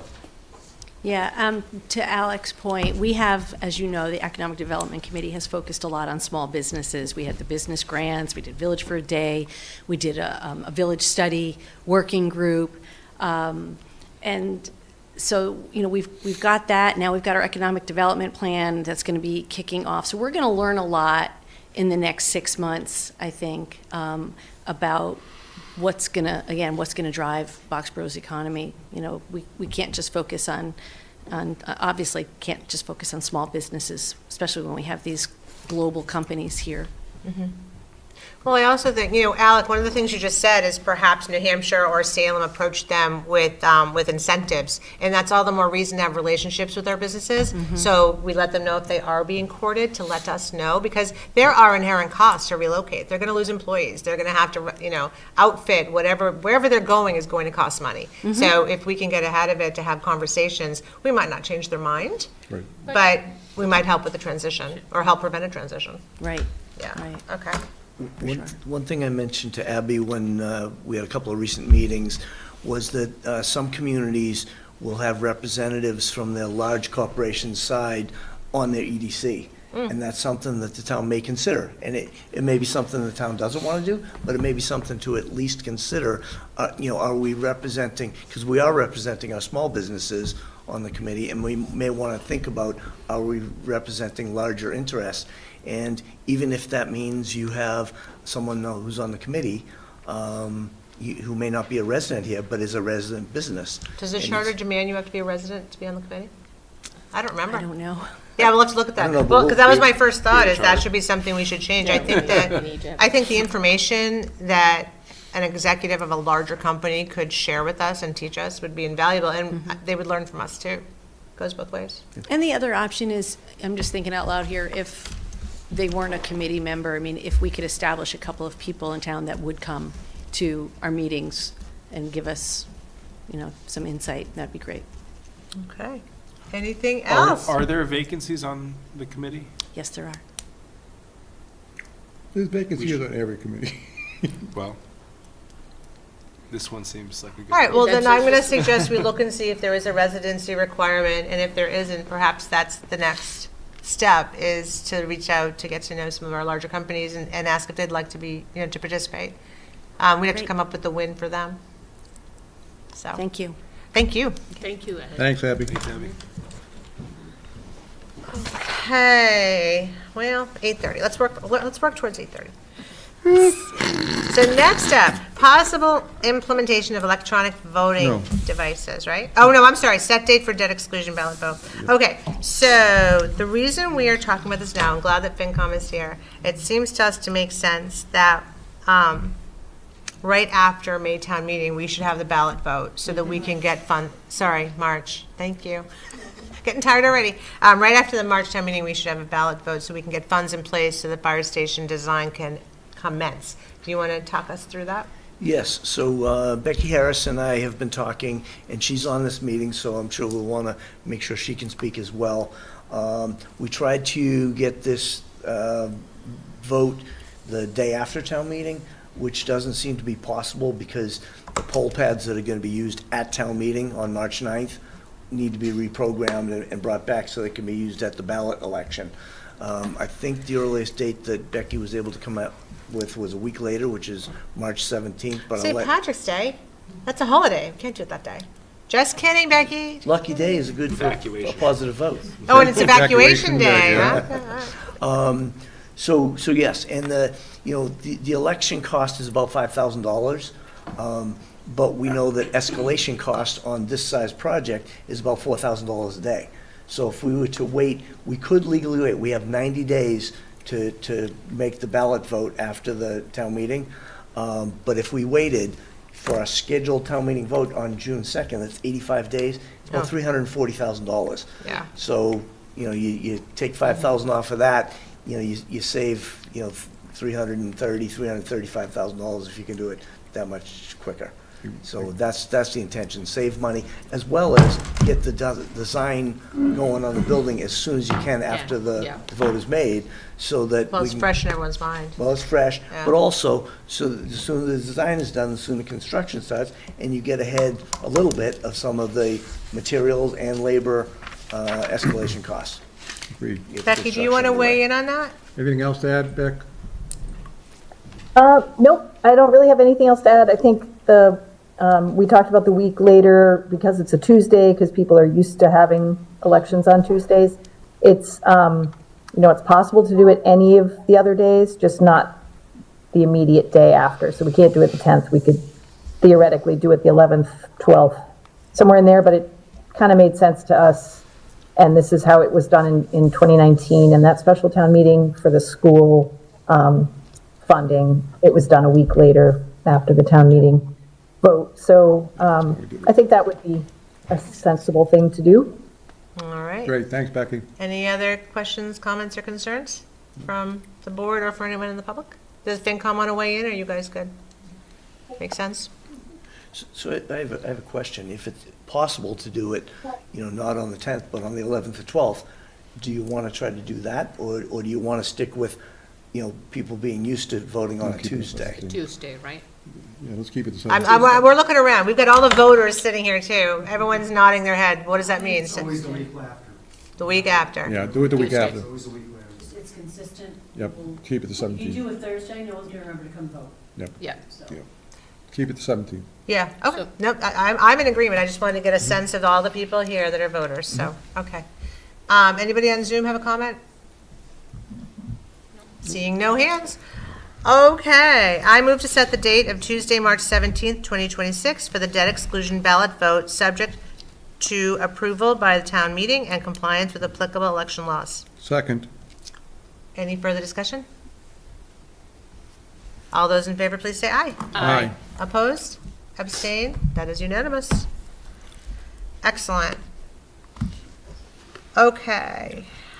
Possible implementation of electronic voting devices. So this has come up because, at least in my mind, it's mostly about saving time so that we can get maximum participation, so that we can, we know that people with children leave at 9 because they've got to get their kids to bed. So trying to get as much done as quickly in the first 2 hours of town meeting. And Becky has done a ton of research. It's in our packet online if people want to read it. And our town moderator, Dennis Reap, is here to discuss it also. So take it, Dennis. Okay, yeah, Becky and I agreed that whoever you call on first goes first, because we both have, I think, quite a bit to offer. Yeah. Or perhaps facts of the matter to help clarify. So, oh yeah, you mentioned the time involved. I think we can take some lessons learned from our last fall town meeting where we did that standing count 3 times, which is very unusual. We might have 1 standing count per meeting, which could even include 2 or 3 nights sometimes. So just so everyone understands the time involved, we had on that fall town meeting, there were just a little over 400 people there in the room for the first vote. We voted on the amendment to Article 1, if you recall, and it went to standing count.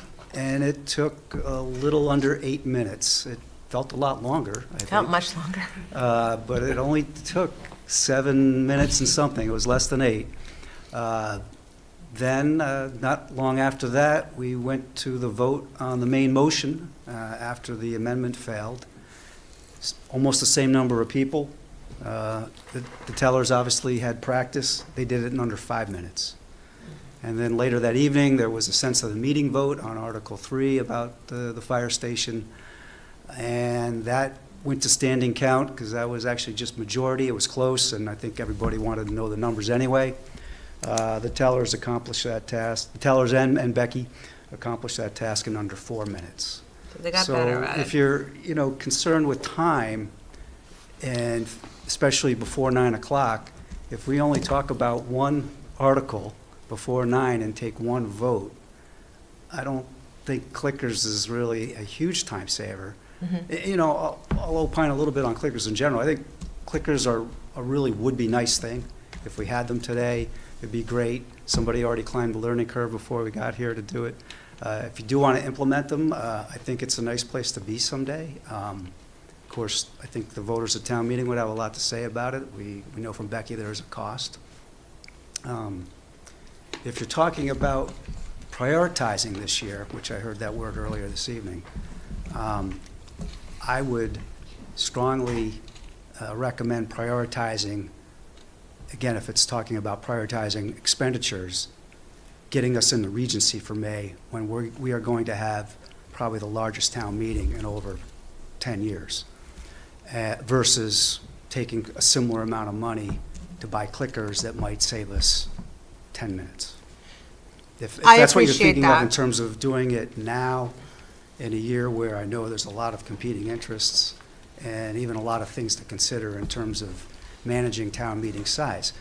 The last 3 town meetings we had, this last fall, our annual in '25 and our annual in '24, were the 3 biggest town meetings in over 10 years, with just under 400 for ATM '24, 445 at annual town meeting '25, and we had 412 sign in for the fall town meeting.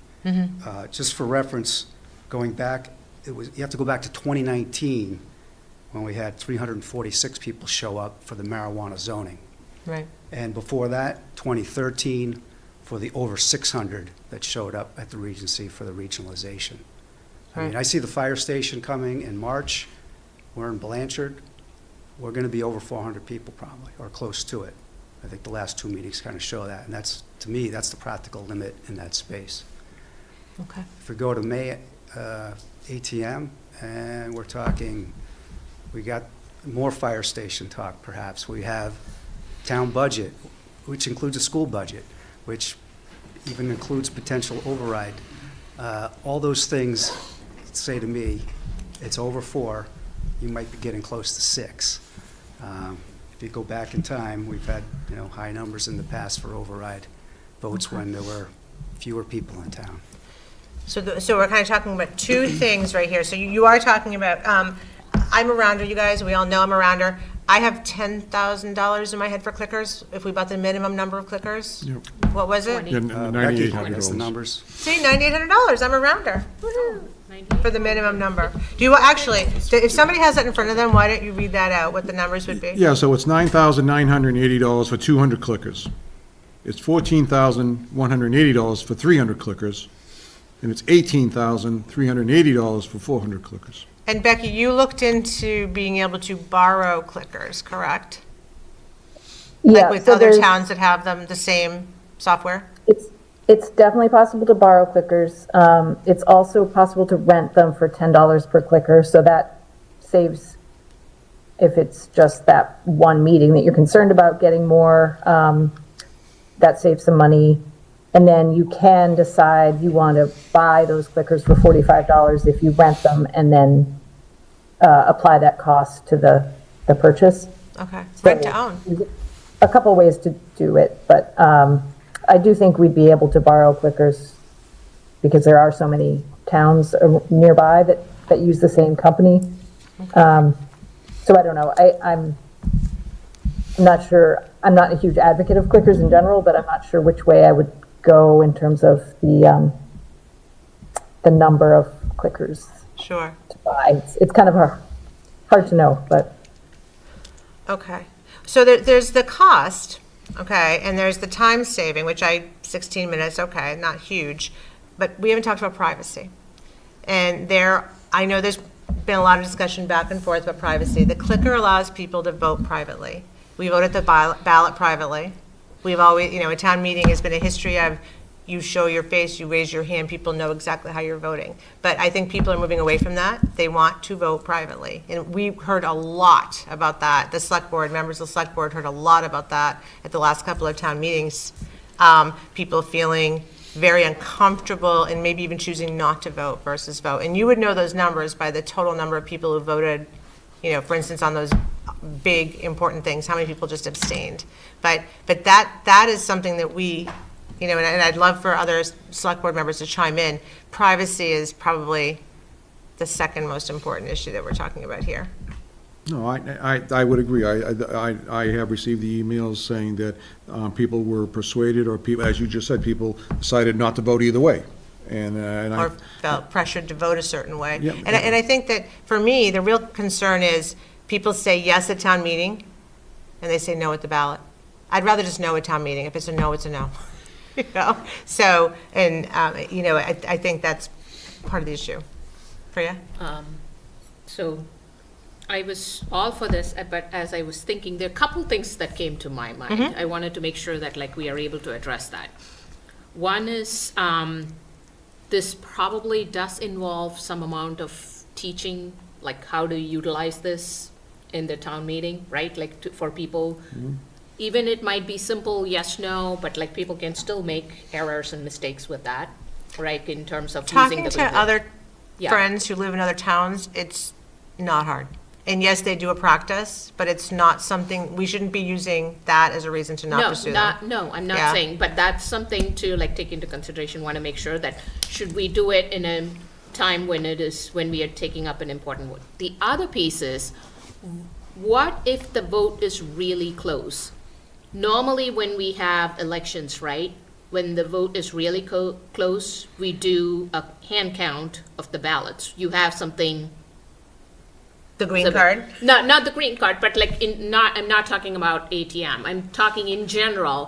When there is something that is close, you have the ballots to see, hey, is it really like off by only 2 votes or 3 votes, whatever the case is. If it happens with the clickers like that, say it is off by only 2 votes, how do you then have people stand up at that point? No. No? How do you then like it's validated validate that like is it accurate? That's the method of voting that you selected to use. You use the result of that voting method. That's it. There's no recall. You're asking about recalls, because what happens in elections is a recall, and that's when you have to revote. You don't revote. automatically count. No. I mean, not revote, recount, sorry. Recount. No, but my point is that there's no recount with us. Yeah, I mean, and is that going to be okay with our town? I know like there might be people Well, it's who up might. to us to decide. I think that's what Dennis is saying. Well, it'll be up to the town meeting. If you want to go to clickers, you're going to need to spend money. You're going to have a warrant article on. Yeah, because and that might you're going to something- sell at a town meeting, and these are the kind of questions people will ask. And if it is. Who's going to decide which articles you use the clicker for? Dennis, it's the same as deciding when it's a green card. Actually, every town I'm aware of that uses clickers, once you go to clickers, you use them for every single vote. Oh, okay. And you have to imagine there is ultimately time savings, even for the simple, it's, 90 to 10 vote, which is easy for me to call. I'm still saying, raise your cards. I look at them, put your cards down, raise them again. I've observed at least one town meeting recently where they used the clickers, and even those simple votes that have vast majority easy to call, they go quicker than just raise your hand, put your hand down, raise your hand, put your hand down, because everybody votes, and within literally seconds, the numbers are on the screen.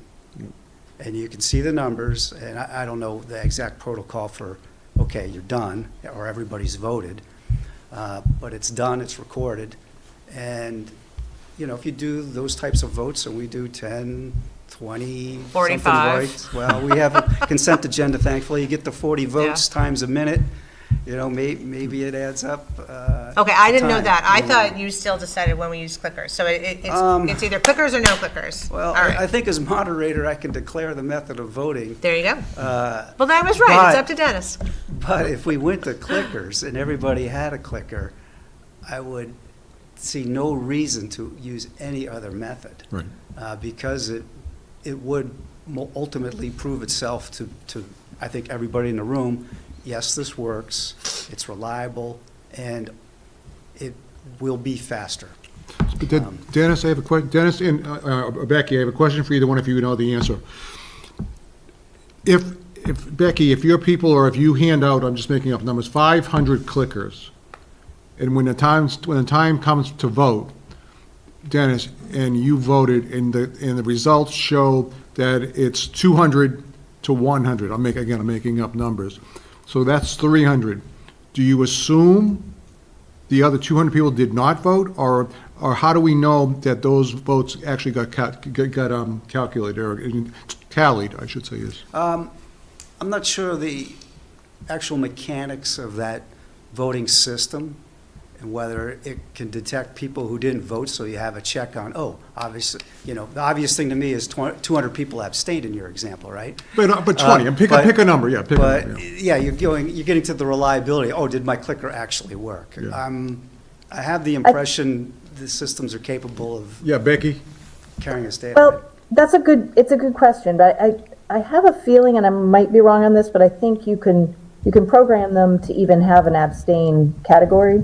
So then you could know that you have the right number of clickers but I mean, it's also hard to tell exactly how many people are in the room at a given moment. So yeah, because people leave, they go to the bathroom, they step out to take a call. Yeah, You're never going to know if everybody's actually in the room at the same time. Someone may just choose not to vote at all and not click an abstain button, I would suppose. So again, I think, Bob, to me, the first thing you would do is everybody vote yes and make sure that the number of clickers that were handed out, you know what I mean? You test it, and then you assume that it's going to work. Yeah, I think there are well-established protocols for how to set it up in the first place. And that's fine. I'm going to say, me personally, I'm for it. I just wanted to make sure that if someone asked a question, we had an answer to that question. Well, these are the exact kind of questions we need better answers than what we're fumbling with right now. Right, exactly. Because like I said, so it's your decision if you want to present a warrant article on this. Right. I think collectively we all need to become more educated. Right. We've learned quite a bit in just the past 2 months looking into some of the numbers. Becky, help us understand your reticence. You said you're not a fan. I mean, I'm personally, I like open town meeting being open, and I think that's part of the appeal and part of just how Boxborough, and it's sort of this is the way it's always been done thing, maybe not for good reason, but I am hesitant just because I do like that aspect. I also think there's just things that can go wrong in logistics, and it's just a little extra something that we can, not that they're error prone, because I'm sure that they're very reliable, but there are, anytime you're relying on technology, there's things that can go wrong. So I do worry a little bit about that. But my main concern is just in a year when we're doing debt exclusions and overrides that we shouldn't be asking for spending money on something we don't really need. Can the FinCom tell us at the minimum 10,000, how much is $10,000 on everyone's individual tax bill? No, if you don't know, it's okay. That's a lot of math. We have an actual computer program that tells No, I know. And I'm like, well, no, we'll ask that later then. Well, no, because that does factor into it, because it'd be free cash anyway. All right. Which isn't free, right, Tony? No, we raised it. Well, jump in. I'm inclined, though, select board, that we put it on the warrant and we let town meeting vote. And if they say, yes, we want clickers, great. If they say, no, we don't, great. And if they say, yes, we want the Regency, great. I'm going to be advocating for the Regency, because I am with you, Dennis, on that one. But that's going to be my recommendation, is let town meeting decide. Maria? So 2 things. I watched your last meeting when you discussed this, and I don't want you to forget what Okay. Adam said. What did Adam say? Who has been at town meeting in Acton, as have I, every time there's a vote, because I don't think they use them for every vote. Every time there's a vote, there's an explanation. And he said that at the last meeting. Go back and watch what he said. It is not as quick as you think, even though they've had these clickers for years. People go every meeting. There's always, there's always the explaining it, and did they all go through, and we have to test it. And so it's not, I've been to a town meeting, and I've watched Acton, because I used to go to their town meetings when I was on the school committee. It is not the greatest thing since sliced bread. Did they use it for every vote or just specific votes? I don't think they use it for every vote, See, but I that's don't know. why you I have would to defer keep to explaining Dennis, it, 'cause you're 'cause not I doing don't it. know. I don't Yeah. remember. It's been a while. I'm Yeah. getting older. I don't remember. But I do remember that the first year they had it, I thought, oh, well, this is cool. Like, maybe, this might speed it up. It didn't so much speed it up. And then the next year, I'm like, well, we're a year in. And again, it didn't feel like it really sped it up. And Adam said that at the last meeting. So go back and look at that little No, I section remember where he Adam said- saying that. I do. But then I talked to other people who disagreed. So Okay, it's well, a perception. Right, and, like I said, we were sitting in the audience and from the outside looking in. Yeah. So that's one thing. The other thing is, it's $9,000 or whatever, $10,000 for clickers. Round it, yep. All right, but that is clickers and I assume software.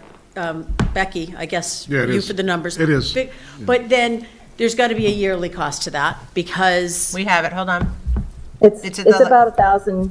It's an annual fee of Yeah, $1,000. $1,000. So it's $1,000 a year for software, ongoing. It's basically For the contract, support. which is Oh, the- listen to Becky. Yeah. What's that, Becky?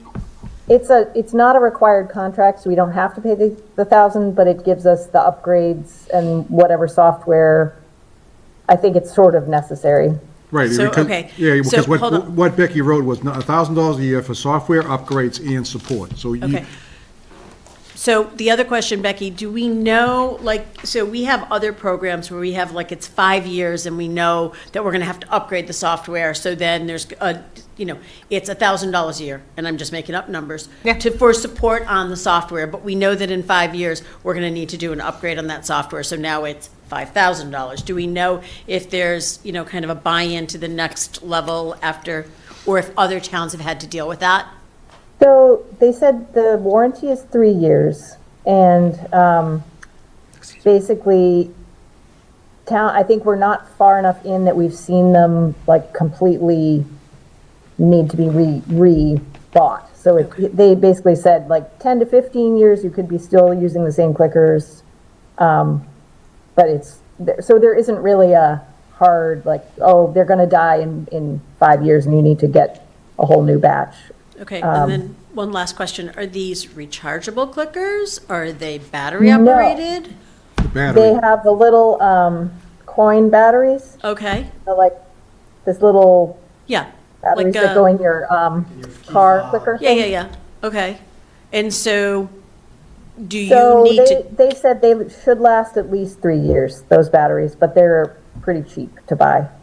That's fine, but we have 250 clickers. Are we going to check those Right. before every meeting to make sure that the battery, I guess, you know, there's things like that I think about, and in 3 years, are you going to sit there and with the little screwdriver, who's popping out the little batteries and replacing them? The only thing I have to say is every single town that's contiguous to us uses them. That's I'm the only just thing I saying. have to say. Boxborough always sticks to this is how we do it, and we're just gonna not Senior do it. work off. I'm like, I'm thinking about, long-term costs, and it doesn't sound like it's a lot. Yeah. But it's not just a one-time thing. Every time we add something to the budget, right, and there is an ongoing cost, in 10 years, we're sitting here saying we gotta scrub a budget because we've been adding $1,000 here. It's death by 1,000 cuts. So not everything is just $10,000 and we're done. We'll take it out of free cash because free cash is there, but it's not a savings account that we can just keep dipping into. It's a savings account we keep for a rainy day like we're in now. I agree. This is a nice to have, not a need to have. So I'm sorry I mixed my two hats. I shouldn't have done that. no worries, we do it all the time. Yeah, go ahead. Okay, so I just got a logistical and scalability question. We always argue the most about $1,000. Always. Always. But 10 million, let's do it. I don't know. Go ahead, Tony, So sorry. we have a certain number of clickers. We may decide to borrow some more or rent some more. Mhm. But if we decide, okay, then we think we'd have 400 people at the meeting and 450 show up, what do we do then? Right, so we've got to overestimate every time and actually do more rentals or more borrowing to go way above what we think we might have show up. It's not really that easily scalable. It's just got a limit on it. Whereas a show of hands is infinitely scalable. Whoever shows up, as long as there's room in the Regency, which there should be for a large number of people, you can cover it. Mm-hmm. Well, like I said, I think we let town meeting decide. I honestly think we bring it to town meeting. If they don't want it, we don't do it. Yes, so thinking of town meeting, I think the question I was going to challenge you with tonight, and I say challenge because I'm sort of in Becky's camp that, what's the problem we're trying to solve here? For me, it's privacy. If it's the problem of the time, perhaps it's a wash, and I think 5 minutes of a standing count on a town meeting that goes on for hours and over more than one night is not much at all. Mm. The privacy thing, I think, you say you've heard a lot. I think you're hearing from a vocal minority, but I don't want to certainly discount You know what? anybody It's who's there. always a vocal minority. So, but yeah, when you see the numbers, like often the vote counts, and just last town meeting, we had 412 in the room that registered as voters walking in the door and got a green card. And out of that 412, you had 392 vote on the Article 1 amendment. You had 399 vote on the final. So, yeah, there's a 5% of people Dennis, how were many they people- outside the room having a smoke, going to the bathroom. They Having didn't a want to smoke? vote. Their green card didn't work. I don't know. All these things can happen, but that sort of explains that you're, you know. Oh, because it was white. Or they're the people who were uncomfortable with having to vote on something that was very contentious and, you know, something that, you know, obviously was very close in the end. So if you're talking about trying to solve that problem, you know, I don't know if those margins make any difference in the end when it's, you got to get 300, 400, 500 people to show up in the first place. That's all something to think about, but something to present if you have this as a warrant article to the voters when you're trying to either sell the idea or if some people want to speak against it. I think there's really good arguments on both sides. Agreed. Sam? What was the vote count for question 3? For warrant article 3? That dropped down.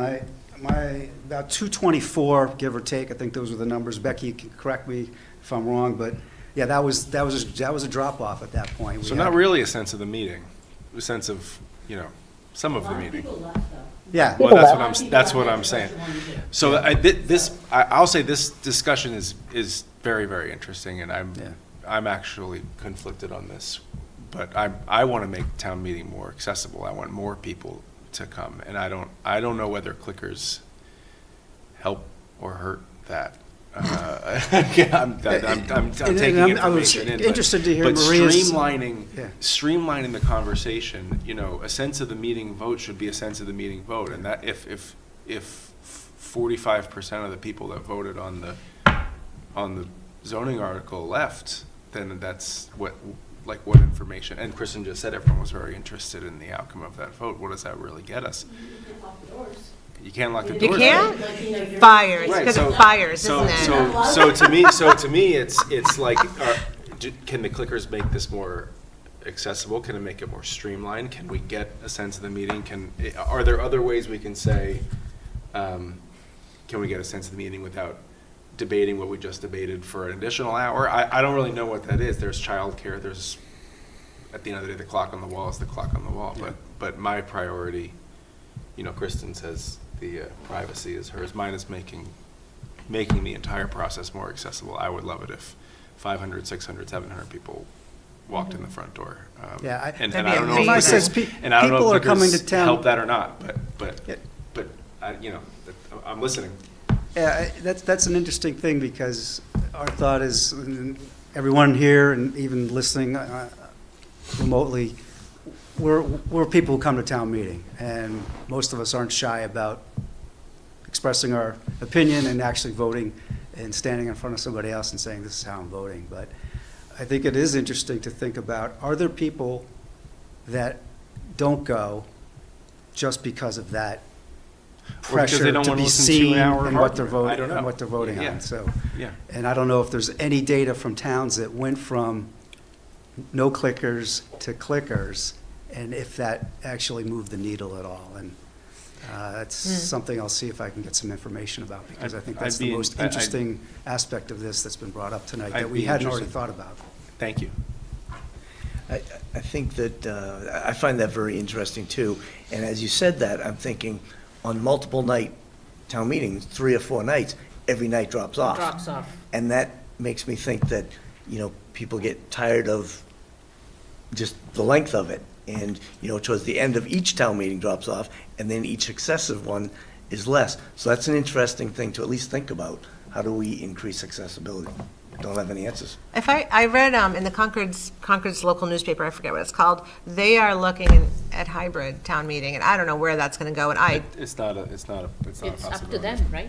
No, it would be legislature. You need a legislation. That would take an act of the legislature. Well, no, but Concord is looking at that. Concord is looking at basically being a leader and saying we need to make it accessible to everybody, because not everyone can get there. Yeah, they want to lobby the legislature and bring Yeah. this up. And, Yeah. and again, I think you open up a huge, I mean, you're Oh, worried how do you about know trying to who's figure out getting voting? clickers. so I- they can my say, 12-year-old "Wait, could be just voting." imagine. I know. Yeah. No, trust me, the whole idea of the hybrid is overwhelming, but yeah, but accessibility is, I think, on everyone's minds, and participation. Yeah, so, yeah, baby steps, yeah. Baby steps, baby steps. All right.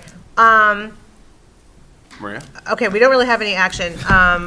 We're not talking about the warrant, but I think that my inclination is that we let town meeting decide, and that it should, but the warrant is not on the agenda tonight. Yeah. The warrant's closed, correct? Did we close the warrant? It has not been closed. No, we didn't close the warrant, no. So, Because we're waiting for the fire station building committee. all right, so going back to the ballot Oh, sure.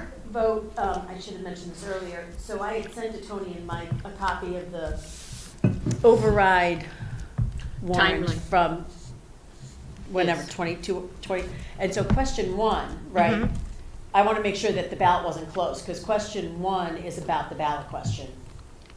Because we were looking at it for the bigger override, but for March. So I wasn't sure if like it was closed or if you added that to it. Nope, No, wasn't we closed. decided to wait until the fire station building committee has their language. It just made sense not to close it. Yeah, and that's have to fine, open it that's fine. again. It's just Yeah. that this question of the ballot vote needs to go on to that warrant. Yes, 100%. Okay. Yeah, All right. yeah, agreed. Thanks. Yes. Yeah, because that was even the motion, that town meeting has, subject to approval by town meeting, so yeah, yep. Okay, now, special note, aside from the motion, I'm literally going to read this. Debt exclusion ballot and override virtual training for Boxborough town boards, committees, commissions, and staff is scheduled for Tuesday, January 13th at 9 a.m. It is a Zoom, right, Becky? Yes. Or a Google Meet or whatever. This free training offered by KP Law is important for board and committee members and staff because questions from the public often come up, sometimes informally, about overrides or debt exclusions. I personally got pulled aside at the menorah lighting to talk about this, so yes. It is not always clear what is allowed when responding, and even factual explanations can unintentionally cross into advocacy. This session will help clarify what you can and cannot say, how to respond appropriately to public questions, and how to avoid potential legal or ethics issues. Having this guidance ahead of time helps protect both individuals and the town. Attendance is strongly encouraged for anyone who interacts with the public or serves on a board or committee. You should have received an email from the town clerk, but if you have not, please contact Becky at rharris@boxborough-ma.gov. It has not yet been confirmed whether this training will be recorded. So I think it's just really important. I know a lot of people have already said, I already had the training, I don't need more training, but when you think about all the conversation we're all gonna be having, I think it does make really good sense that if it fits in your calendar to attend this. Can we have it recorded? Because not everybody, So, I know, The, yeah.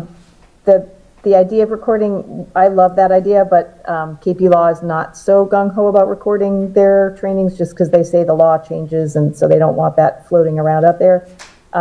She said, the woman who was scheduling it for Lauren Goldberg said she would talk to her and get back to me. So it's still hopefully a possibility, but don't hold Well, your could breath. we have an evening one then, if we can't? Because, I mean, it's true. I mean, I have flexibility in my into work that. schedule, but not everyone does. Because, Yeah. Because I would have voted for other times. Yeah, I would have voted for other times if I knew it wasn't going to be recorded. Okay.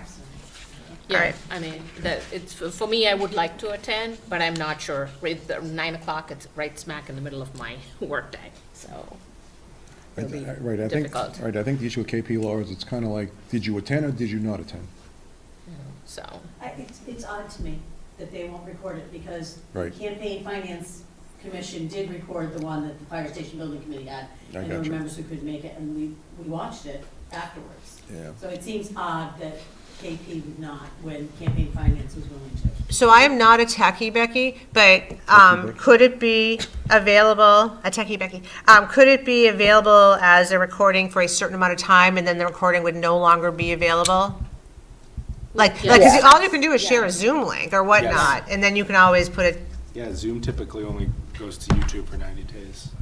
Yeah. They should be able to do that. because, and even if they have to put a disclaimer, right? Like, I mean, by the time you view this They always recording, do, things anyway, might have yeah. changed. right? It's Like, just, it's so- just an idea, because now that it occurs to me, yeah, not everyone can be there at 9 a.m. On a Tuesday. on a Tuesday. Yeah. Is there some reason you're not using campaign finance, since that's who the fire station building committee used to do? Because it's more legal questions. It's free. We're not paying KP. It's part of whatever. But for me, it's because we want attorney advice on what we can and can't say. Because campaign finance is a little different than what you can and can't say about an override. That's respectfully not true. That's exactly what we learned through campaign finance. That's exactly what we learned, what we could and could not say as board members from the table. About overrides specifically? Yes, because that's what we're, the whole, I'm gonna get that. Yeah. Yep, you are. The Fire Station Building Committee is geared towards, for instance, the March override. For, getting this vote and then it going to the ballot. So leading up to the March meetings, we need to know what we can and cannot say at the table, right? Because when we discuss the warrant articles. And then when we get to design, it's all about the override because it's a debt exclusion vote. Mhm. So I guess that's Well, are what you they- against KP Law doing it, where we're not I paying for it? just- Because before, the objection was how much it's going to cost, and it's No, free. I just think that they did a really good job. Priya still has the contact information from the person there, so when we sent them flyers that we still were have- for our We information. still have that recording also. Yes, we also still have the recording. We sent flyers to them when we first, were giving out the informational session flyers for them to approve, to make sure that they were, and then they were all the same after that. But for the first time we sent Alan down to the transfer station, they approved our flyers for us. I mean, and Priya still has his phone number, and she's occasionally called him over the course of the last year, or 2 years, or whatever it's been. I guess I understand it's a legal question, but that is what the campaign finance answered. Those are all about the override, because there's nothing else for us to, Mike and Becky, do you want to respond to this? I mean, This was just brought up to me as we should probably do this, contact KP Law, and I didn't know that there was a KP Finance training done already, so if that's available, that recording's available, we should make that more widely, distribute that to everyone who's on this training as well, and I think, the more the better. It's probably just nice to have a different perspective as well. Mike, what do you think? I like what she said about different perspective. Maybe do the KP Law training, and then I can also distribute the recording of what campaign finance. Or we could said. have them, I don't think he'll mind, forget, what is his name, Doug? Jason. Jason, Jason right? Tate. Jason Tate, yes. If he would want to do another one. But we want perspectives. I actually No, like the idea yeah. of having KP Law do it, and then see how different they are, and see if there's any Yeah. contradicting information. We could, yeah. I mean, please know I appreciate Yeah. what you're all saying, but I don't see any absolutely. harm, and you don't have to attend. If you don't want to attend KP Laws, don't attend. Yeah, and I would still like if KP Law can record it, it will still be helpful. Yeah. Yeah, and why not ask, It's not record mandatory. it and then get rid of it in a month? Yeah. Or something like that, some time limited, like someone brought up. Okay. Okay, moving right along. School budget. School committee update. So I'm just going to read. Adam couldn't be with us tonight, so he sent something to be read into the record. December 18th summary. The meeting focused on continued deliberation of the AB Forward reorganization options. The committee acknowledged strong community emotions following the prior meeting and emphasized its responsibility to deliberate publicly, independently, and transparently on decisions affecting the entire district. Members discussed the tension between preserving stability for current school communities and addressing long-term sustainability, equity, enrollment decline, and fiscal pressures. The presentation reviewed 4 remaining reorganization options and introduced new enrollment approaches, including maintaining elements of open enrollment using a district-wide lottery or moving to a geography-based assignment model with flexibility zones. The discussion highlighted how enrollment policy choices significantly affect student disruption, equity, school identity, and the creation of new communities, particularly under broader reorganizational models. Public participation centered heavily on AB Forward. Speakers expressed concern about divisiveness, targeted disruption, and the potential impact on students' sense of belonging. Many urged the committee to pursue solutions that distribute change more broadly, while others emphasized minimizing disruption and preserving existing school cultures. Following deliberation, the committee voted to remove 2 options from further consideration, narrowing the field to focus future discussions. The vote was framed as a step to concentrate analysis and community input on the remaining paths forward rather than a final decision. So I was at that meeting also, and yes, so a lot happened. You can watch the recording, and absolutely, Andrew presented the new enrollment approaches, and I think that along with the new information that AB Forward has on their website, what I was observing were a lot of parents feeling that there were a lot of unknowns and everything got way more complicated because now we weren't only just talking about reorganizing where the children were going to be in which building, but also how they were going to be placed there.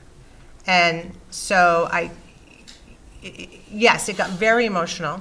And, and partly, I came to understand, I personally couldn't understand why the Merriam and McCarthy Town parents were so upset at the option of being combined. And then I realized they were afraid that if you took, and I'm making numbers up, 700 kids to fit into a 450 building, people that really wanted to be there wouldn't be able to be there anymore. Like, I couldn't understand it. I thought it was a Merriam versus McCarthy Town. We don't want to be with them. But it wasn't. It was like, what if we can't be there? And we have to be distributed elsewhere. So so you had that piece of it, and then you had, I'm just going to say, it sounded to me like there was some significant support for geographical locations, which would mean eliminating all of our school cultures. And what that would also happen is the 120 kids from Acton, roughly, that come to Blanchard would no longer be allowed to be at Blanchard. They would be back in Acton because they would have to be near their school.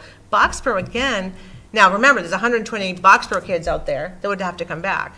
So just, yeah, so at any rate, there were just so many moving pieces right now, and I think it was smart that the school committee, they narrowed it down to option 4 and option 5-2.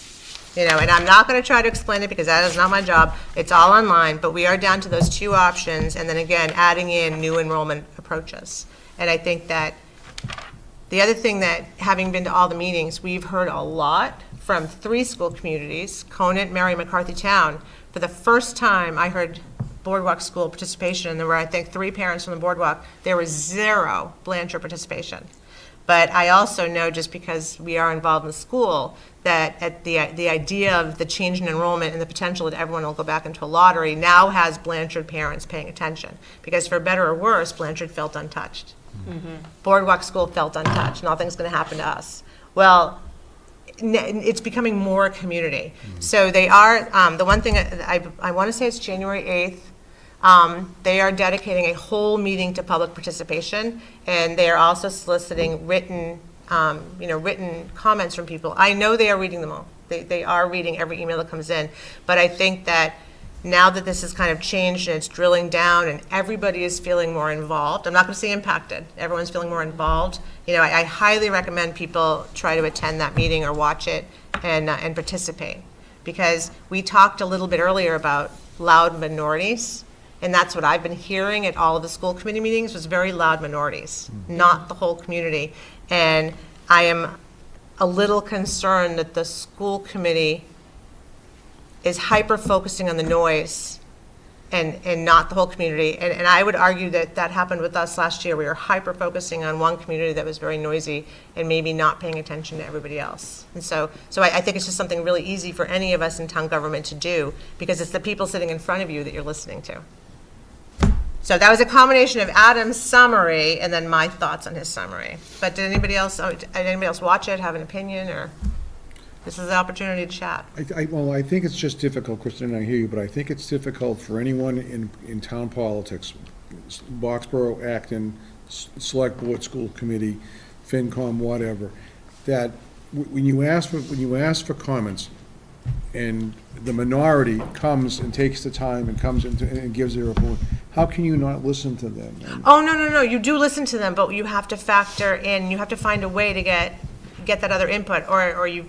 Well, that's the problem. You still need to advocate for the majority that doesn't participate. You still have to think about how that affects the majority. No, you're right. I think, and that's the challenge we all have. Yeah, Sitting on any side of these tables, that's what it is. I mean, Dennis brought up numbers. We have 6,000 residents, and we have 400 people coming to town meeting to vote. So we're basing, We are listening to the minority, aren't we? Yeah? we are. Yep. Well, like I said, when enrollment approaches came out, I'm impressed. People are reading it. You know, it's out there, but I think we all need to be paying attention. Yep. Anybody else have any? No? How's that tea? Very cold. Very, very cold. Okay. Flaming hot. Update. Budget update. I can warm it up, can go warm. There's some hot water. All right. No. All right. Could No, I, thank you for being here. could I preface the budget update discussion with, it would be nice for, I think High school. administration and finance, probably, I would assume both from school, but I know from town, to know coming out of this discussion, or at least have some direction on override or no override, and Regency or Blanchard. And it would just, because we have a week till we present the budget at Budget Saturday, or a little over a week. And so it would just be good to have that direction on what we're doing. Let's start with fun. So the FinCom is bringing what to Budget Saturday for nibbles? What'd you guys vote? Bagels, cranberry juice, and orange. Bagels, cranberry juice, and orange juice. So the select board, we have to decide what we're going to bring. So you all think about that. But Well, no cream cheese. So You're going to bring cream cheese? We gotta bring the cream cheese. No, Okay. bagels, cream cheese, cranberry juice, and orange juice. So I'm going to suggest we do, you want us to do coffee and tea And if you guys and want something some else? foods. All Maybe right. fruits and. Yeah. Are we thinking we'll be all day? Like, thank you. Oh, look at how hot it is. Woohoo. Now, how, have you budgeted in your, like, do we need lunch? Because I know in the No, past, Budget Saturday, we're usually done between 12 and, about 1 o'clock. We Yeah. don't get lunch on Budget Saturday. Okay. We usually get lunch on Catholic. okay, I That's couldn't, right. okay, Yeah. all right. It's a longer day. with Yeah. all the wines. Right, Well, yeah. if we don't get lunch, we'll have more money for the Regency. Did you add Just heat to kidding. that? No. I can't believe you put hot water in this stuff. Bob loves me. Nobody else, none of you other Somebody people get love ice me. cubes quick. Thank you, Bob. All right, fun stuff is over. I'm gonna put my Santa. Yeah, there, it's okay. Be nice to Even Bob. that hat won't save you from that sin, All Santa. right, let's, All right, off we go. Okay, go. All right, budget update. Let's go, Tony. So I think we should, actually on Budget Saturday, I think we should start off the day though with a budget overview and look at the model, so, because I think we all need to pressure test the assumptions in that model. So last time I spoke here, I was quite cautious about where we stood in terms of the override and the budget. We've had a further FinCom meeting since then. I think I'm putting in the cautiously optimistic category now. So on the last model we looked at FinCom, we have a budget excess levy capacity of about $650,000, which I think is too close for comfort, but I think we're getting there in terms of our numbers. we still have, Yes. we still That's for have, the A budget. That's for the A budget, yeah, for the A budget. So the worst case scenario, we still have 650. okay. So, I mean, but there are lots of variables in the calculation. So there's a lot of caveats in that. So that assumes nothing to the override, nothing to the overlay reserve. Yeah. Because we previously had 300,000 in there, that's been taken out. That assumes nothing in warrant articles for raise and appropriate. We've based the levy, or maximum allowable levy calculation based on, 150,000 new growth rate. That may be too high. It's pretty conservative, but it still could be too high because we've been trending downwards. So there are a number of things in there that we need to be aware that could change the calculation in the end. And remember last year when we did the estimate for the levy calculation, we were slightly off because new growth was lower. The overlay reserve was higher than we put in the model. So things change between the actual town meeting and what goes into the calculation to the state. So that's why I think 650,000 is not enough to be comfortable with as a number. So we need to go back to the budget, back to the A budget, and do some scrubbing of the budget, basically. I did send out a bumper fund sheet of numbers to FinCom, and I sent to Kristen as well, and to Mike, of all of the items where we underspent the budget in the last, in FY25, and where we stand in FY26 in terms of spending levels. Because last year we actually underspent the budget by $1 million, and we actually had revenues coming in greater than we budgeted of $500,000. So we're $1.5 million that we taxed the town that we shouldn't have taxed, basically, and it's gone back to free cash now. So we think there's capacity in the budget, even in the A budget, to actually go in and actually pull out more costs. So I think that'll be our challenge on Budget Saturday, partly, and as we go through the budget process, to look at all of those numbers and really sort of pressure test those.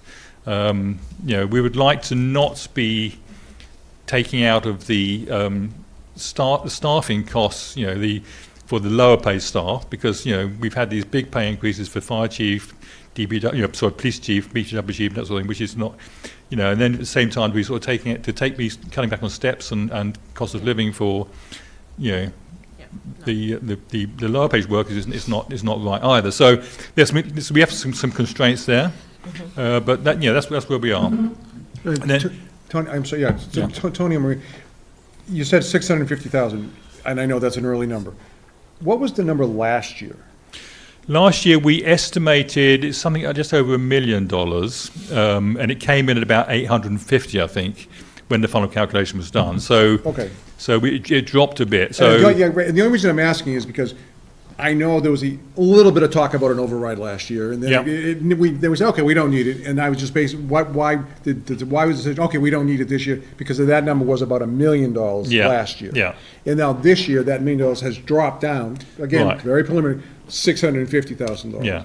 And I'm with you at that point. I just wanted to get a sense of comparison. Yeah. Why not last year, and why maybe this year? I mean, I think it's a judgment call, right? I mean, where do you feel comfortable? I feel comfortable at something over $1 million. Yep. I feel less comfortable at 650, because then we're in that sort of zone where something changes by 200,000 or 300,000, and suddenly we're out of compliance. Correct. No, I get you. No, I just want a comparison. That's all. Yeah. So I honestly can't remember. On Budget Saturday, when department heads come in, I guess I'd really like to understand where that $1 million is coming from, and I'd also love to know if that's been historical. Because as long as we've been on the board, we've been pretty much level services, right? Yep. So if we've been historically sending $1 million back to free cash, then that's something that's systemic, right? Whereas if last year, for whatever reason, we came up with $1 million, then that's a one-time event. So I would love department heads to all kind of factor that in. And that's just on the municipal side, right? I think the previous year was the same. Give us back anything? We've been getting $1 million back since COVID. Now, the first year of COVID. Yeah. Thank you, Maria. Maria just wants to show off. She can walk now. That's right. She's skipping. The first year of COVID, in 20, right? We shut down the budget. Right. And frankly, we shut it down because we couldn't spend any money, because you couldn't do any projects or anything. So that's when we started to get these big numbers back. And then, so that was going into FY 21. Yeah. Then going into FY22, we're like, okay, we understood that. I wasn't on the board at that point. I also wasn't on FinCom at that point. You were here, right? No, not yet. Oh. No, I left FinCom. I wasn't on the board yet. But again, we got the budget numbers, and it was the interim TA at that point. We got the budget numbers, and we thought we were budgeting tight, and we got more money back. So we kept getting an extraordinary amount of free cash back. It's like $1 million, $1.5 million. Yeah. And we didn't really know how we weren't spending it. And we haven't, so we keep kind of tightening stuff up. But, in the last 3 years, we've had a surplus in medical insurance. And we get that number based on what the TA has for headcount and cost, right? So that's a real number when it gets budgeted. How all of a sudden we're $125,000 under that budget has been always kind of a head scratcher. We did ask Kung Law for some information on that. Okay. So, so we've tried, but it's been consistent. Right. Before COVID, we were maybe $500,000 back into free cash. Well, back in the day, You know. I remember 250, 300. Yeah, we yeah, got it was 350. short we were money. doing It the wasn't a lot dance. of money, and then Yeah. all of a sudden, Yeah. you know, it kind of ballooned, and we haven't been able to get our arms around where this $1 million is coming from, and why a lot of it is on the fixed stuff that, like, we didn't think there was a lot of discretion. Right. You know. Okay. So I gave a report, you'll remember, to FinCom last year as we were, approaching the spring. And I can share that with the select board on, here are the areas where we either had less staffing or we know we had, a lot of people who selected to take the bonus, Right. benefit that we opt to. I shouldn't call it a buyout. Well, an opt-out. for Right, an health opt-out. insurance. I knew it was But- a something But there were a lot of, opt-out, there were yeah. probably a dozen or so reasons why we had, and some of those reasons were different than the year before why we had. But I can forward that to you, because I think it would be good for you to see that there were, some reasons, some that will tighten up this year, and some that just, I don't think could have been predicted. But we'll try to, Yeah, I mean, tighten that we just down for need to this be, year. I think you just need to try, do our best, I think, to try and to be sort of closer to that number. Right. The other thing that we can do, which would require a financial policy change, would be to fund our reserve fund from free cash. So many towns do this. So that would give us an extra $175,000 roughly of levy capacity, because it will be coming out of free cash. So we want to add that to whatever we can get from the budget scrubbing into the reserve. So ideally come in something like $1.2 million of excess levy capacity. Okay. I think we'd feel comfortable with that number. So, we can do that. This year we could come in with 1.2?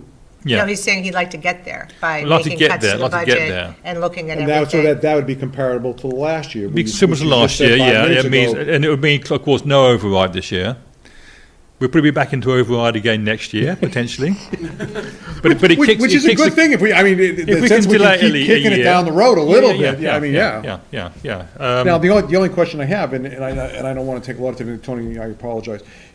When override, if we kick it down the road a year, we're going to have the fire station, and that would be two big votes coming in 1 year. Yep. I think we just have to accept that. You can. But it would happen this year anyway. Yeah, because You'd have a May override, and you'd have a January, February fire station override. You're always going to have those two big votes at the same time if you do an override for the town. Yeah, I guess. Okay. And I don't think we can tactically sort of like,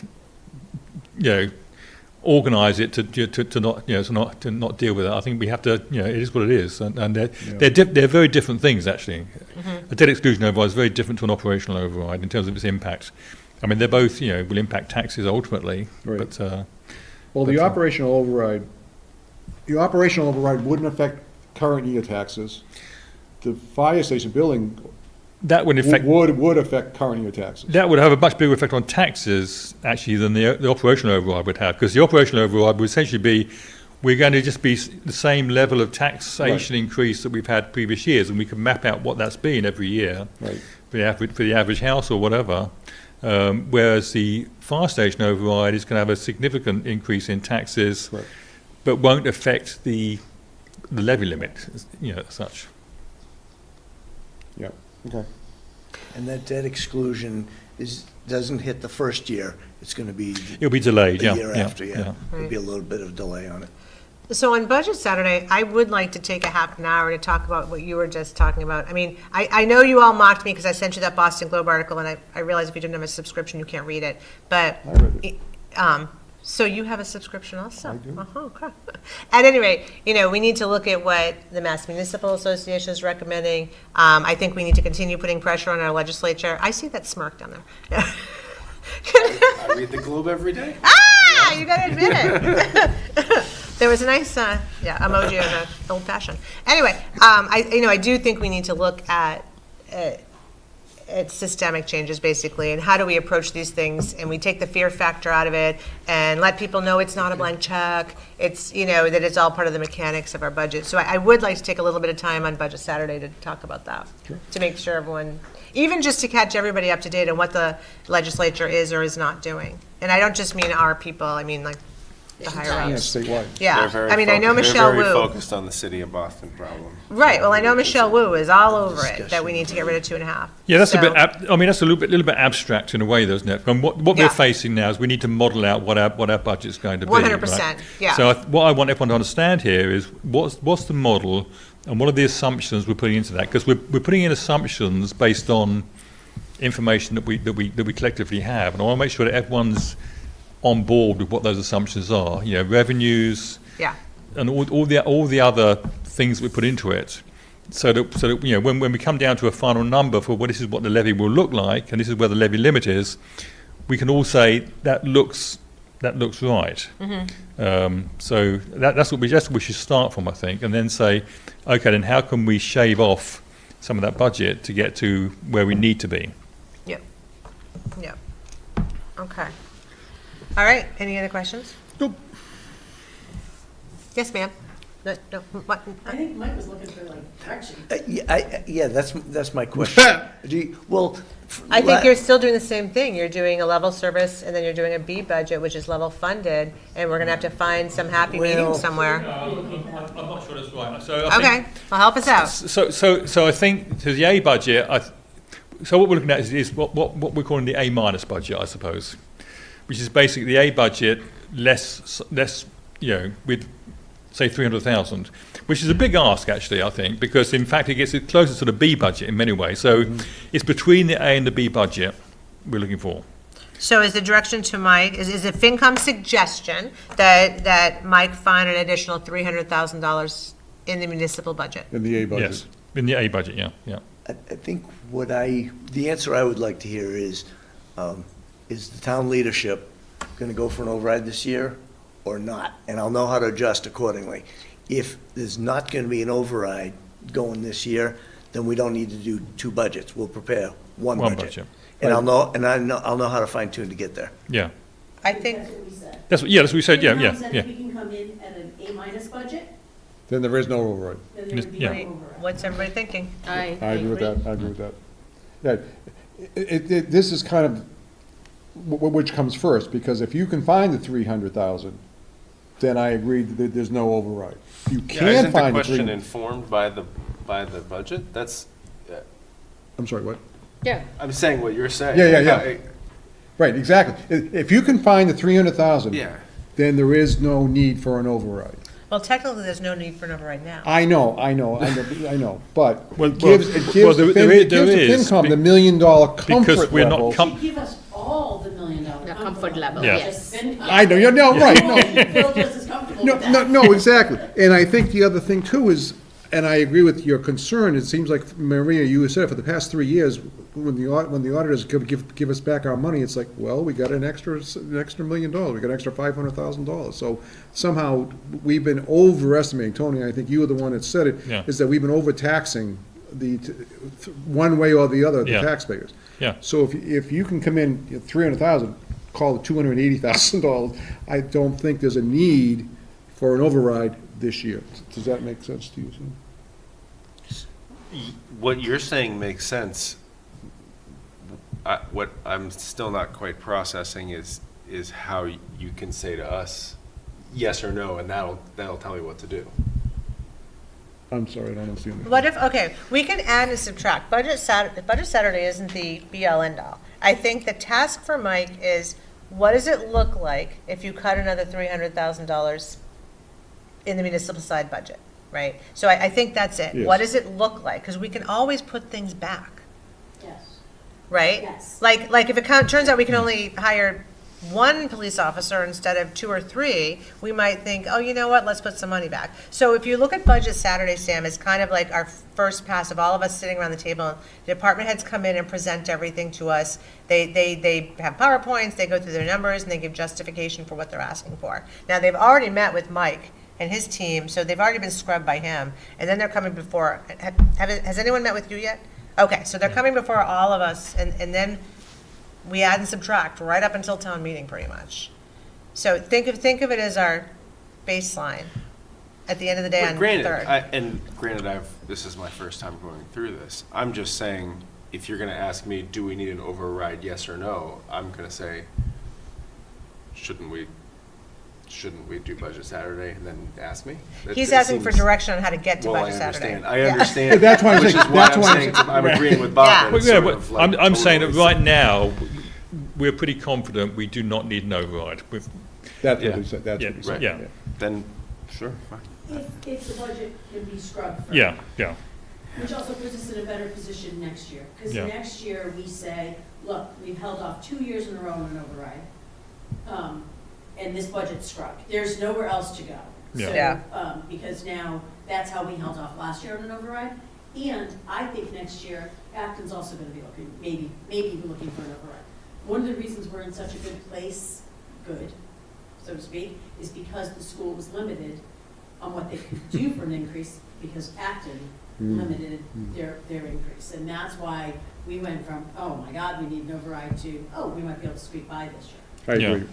Yeah, we thought we could have a 10% school assessment Right. increase, right? And it's 5.5%. So the other thing, I want to say, one nice thing that came out of the tri-board meeting, and then quite frankly, attending school board meetings, the Acton FinCom has volunteered to come and give us an idea of Acton's finances if we think that's helpful. And I think sometimes, I know, maybe, I said I didn't think so, I didn't think we needed it, but I love the fact that people are reaching across the town line, for lack of a better word, so that we can all move into next year. No, I Together. agree. Because if both towns are going for an override, that's a little crazy. That's never happened in my memory. It did happen. It happened with the last override. Oh, did it? Okay. It seems to me All right. like it would help. Right, because it's There's a year in justification. it Getting together, old, too. where, it seems to me it would help, but Okay. I'm looking forward to going through it. Learning a lot more. All right. Budget Saturday's a lot of fun. We actually do kind Well, of there's have fun in a weird coffee, way. so, The only other thing is, I know we can go right up to town meeting. Get up, get up. Well, no, let's hope by the time we go to print, we're not making changes, but we, Well, We right, need to yeah. make a decision on the override, I would say, at budget Saturday. Yes. We Yeah. need to have, that's why we said an A- budget, Yeah. right? We don't want to be looking at an A budget and a B budget. No. On budget Saturday. We want to No. be looking at an A- Right. budget and say, does this work? Because we need to have an override committee, forming in the town. We're not it. Oh, So right, but- they can't wait until March to Right, to so do the that. committee might do something this year, or might do something next year. Right, but if it needs to be this year. I agree, It yeah. needs to be Yeah. known to Yep. whomever it may be. Yep. That we're doing an override. oh, I wasn't saying we were waiting to decide if an override. I was explaining to Sam that we can move things Yeah, around. right. But I was not at all saying that, and I agree with you. And I'm just gonna say it again. You don't like to do it, but we have $4.2 million in free cash that would bail us out of an override if we had to. So we don't have to have an override this year. I don't know that, I can't speak for them. Well, I'm sure you get I've good done my support on research. that. It's not recommended, but it's allowed. So They I'm kicked the just, can $1 million I understand down. that. I understand that. But if we're that close, it's an option, and we have a lot So of money Mike, saving. I think if you look into and get back to like A and A minus, I think that's the direction. So that way we don't have to have A and a B budget. So Well, one would be- I would just go, I don't think we need an A budget anymore. Just- Yeah. A minus. Yeah, just the A minus Just the A budget, yeah, minus just the budget. A minus budget, yeah, just one budget, that's it, just. Of course, he's already made 2 budgets, so he's like, great, thanks. No, but I hate the B budget. I appreciate your candor. One biggest reason, we have segregated one group of employees. Yeah. Our non-union, non-contract employees, we have said in the beginning That's of the not B nice. budget, they're not getting That's a not COLA. nice, yeah. And it's absolutely wrong. Yes. And I've thought about it every single night. Our contract employees are safeguarded unless town meeting doesn't pass, then you got an exit clause from all those contracts, including mine. Same with our union employees. They're all protected because they've got another 2 years on their contract. Although you can do layoffs. But what we've said in the beginning of the B budget is we're not doing COLAs. And I did that, and that's very uncomfortable because we can't deny that the cost of living is going up, but we're saying you're not getting this. So I love the fact that we can abandon the B budget, focus on one budget, and I would say, I wouldn't even call it an A minus. We're gonna go back and rework the A budget and scrub it. That was the best way we could come up with. Yeah. Well, what are we looking at here? Somewhere in between. I get it. We abandon B and we take A and we start reworking. And that's all the direction I need. That's good. So I want to go back to what Tony said when he was talking about, or Marie, I'm not sure who, some of our fixed costs that we were budgeting for actually coming in 100, 150 under. At what point do we start being conservative? If there's a 5-year history of it always coming in under, at what point do we start being conservative there and acknowledge that maybe we'll have to backfill it later? So, I mean, that's something else to think about.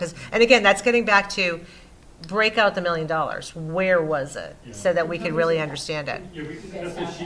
Oh, I haven't had time to look at it, Tony. I'm sorry. No, I'm sorry. I haven't either. You sent it yesterday? When did you send it? Yesterday? Saturday? You didn't jump on that instantly? I baked 1,000 cookies yesterday. I'm not even kidding. We baked 1,000 cookies. The cookie boxes went out. But anyway, I will read it, I promise. And I'll share it with all you guys. Okay. All right. All right. We're going to get there, and we're all going to be friends when it's over. So that gives me good direction on that, so that's very helpful. The other one that I think, we're friends now, we'll be friends later. the other one we could use some direction on, though, and it relates to, I guess, all of this, and that is where we're going to hold the town meeting. And I know we don't have it on for a vote tonight, but I do want to get back to Principal Votto and give him some, they've got a band concert scheduled for one night, a chorus concert. They've got a number of things that if we move from the Regency and go back to dates that we have told them previously, we don't need the Blanchard. If we're going to mess them up, I'd rather do it early and not, come back. Because we're messing with the kids' programs and things like that. I want to be as least disruptive as possible. I had to talk to our Mike school about children. other things, so I told him that I would get back to him, or you would get back to him after Budget Saturday. And he said, fine. Nothing's going to change between the end of a half day tomorrow and then go back to school January 4th. on the 4th. So actually, we'd still be getting back to him before anything would happen. So we'll have the discussion there. So we'll have that discussion on Budget Saturday. I did talk with him today. Okay. And I told him that I would be calling him tomorrow, whether I had no information or with any information. So I am going to, follow through and call him, and I'll just let him know that we understand and concerned about the children, and we'll get to him as soon as we possibly know anything. Maria? Well, he's on a tattletale. He didn't tell you that I already called him. He didn't. Is this going to be on the agenda for Budget Saturday as well? It should be. It should be. Okay. Yeah, only because the school needs to know. If we're going to go. Which venue? Yeah, because basically, I mean, it's a warrant article, so technically it's not on the agenda, but we have to tell the school because, they're going to have to move stuff around because if we change our mind, they've already filled those dates. So if we don't have an override, do we need to be at the Regency? So That's you what we're saying. That's Right. what we're That's saying. it, that's it. what we're saying. That's exactly why it's That's the after box. Budget Saturday. That's the box. Yeah. But the election's never going to be. So this is just about town meeting. The election's never going to be at Regency. You're talking about the date, though? Yeah. Yeah. But that's what I explained to Mike, because until we know if we're having an override or not, we don't know what we're doing. And can we get numbers around really what it costs, not like this is what it cost last time? Because last time. Kelly's already working on it. Yeah. Versus BXB-TV. Yeah, Kelly has those numbers. So do we have those for Budget Saturday? Yeah, Budget Saturday, Yeah, not we'll- now. BXB-TV, when we did it there, Yeah. was much less expensive than whoever it was last time that you guys used. Yeah, so as long as we get it for Budget Saturday, what it costs at the Regency, that's, at the Regency, Yeah, agreed. Perfect. Okay. Yep. We should have had the clickers discussion after the budget discussion. We'd all be home by now. I know. All right. Tea is ice cold, I'll leave you. Yeah, thanks a lot. Okay, you guys, as a time-saving measure, we're going to consider the 26-27 annual renewal licenses using a consent agenda. I'm going to ask each board member if they have any licenses they'd wish to hold. So it's very similar to town meeting. I'm going to read off the licenses. If you want to hold them and have a discussion about whether they should be renewed or not, you just say hold. And we'll go back, address anyone that's been held, and then pass everything else. All I right. can give you a little bit of information from the start that might help, and that is, everyone is up to date on the taxes. Kelly has checked all of that.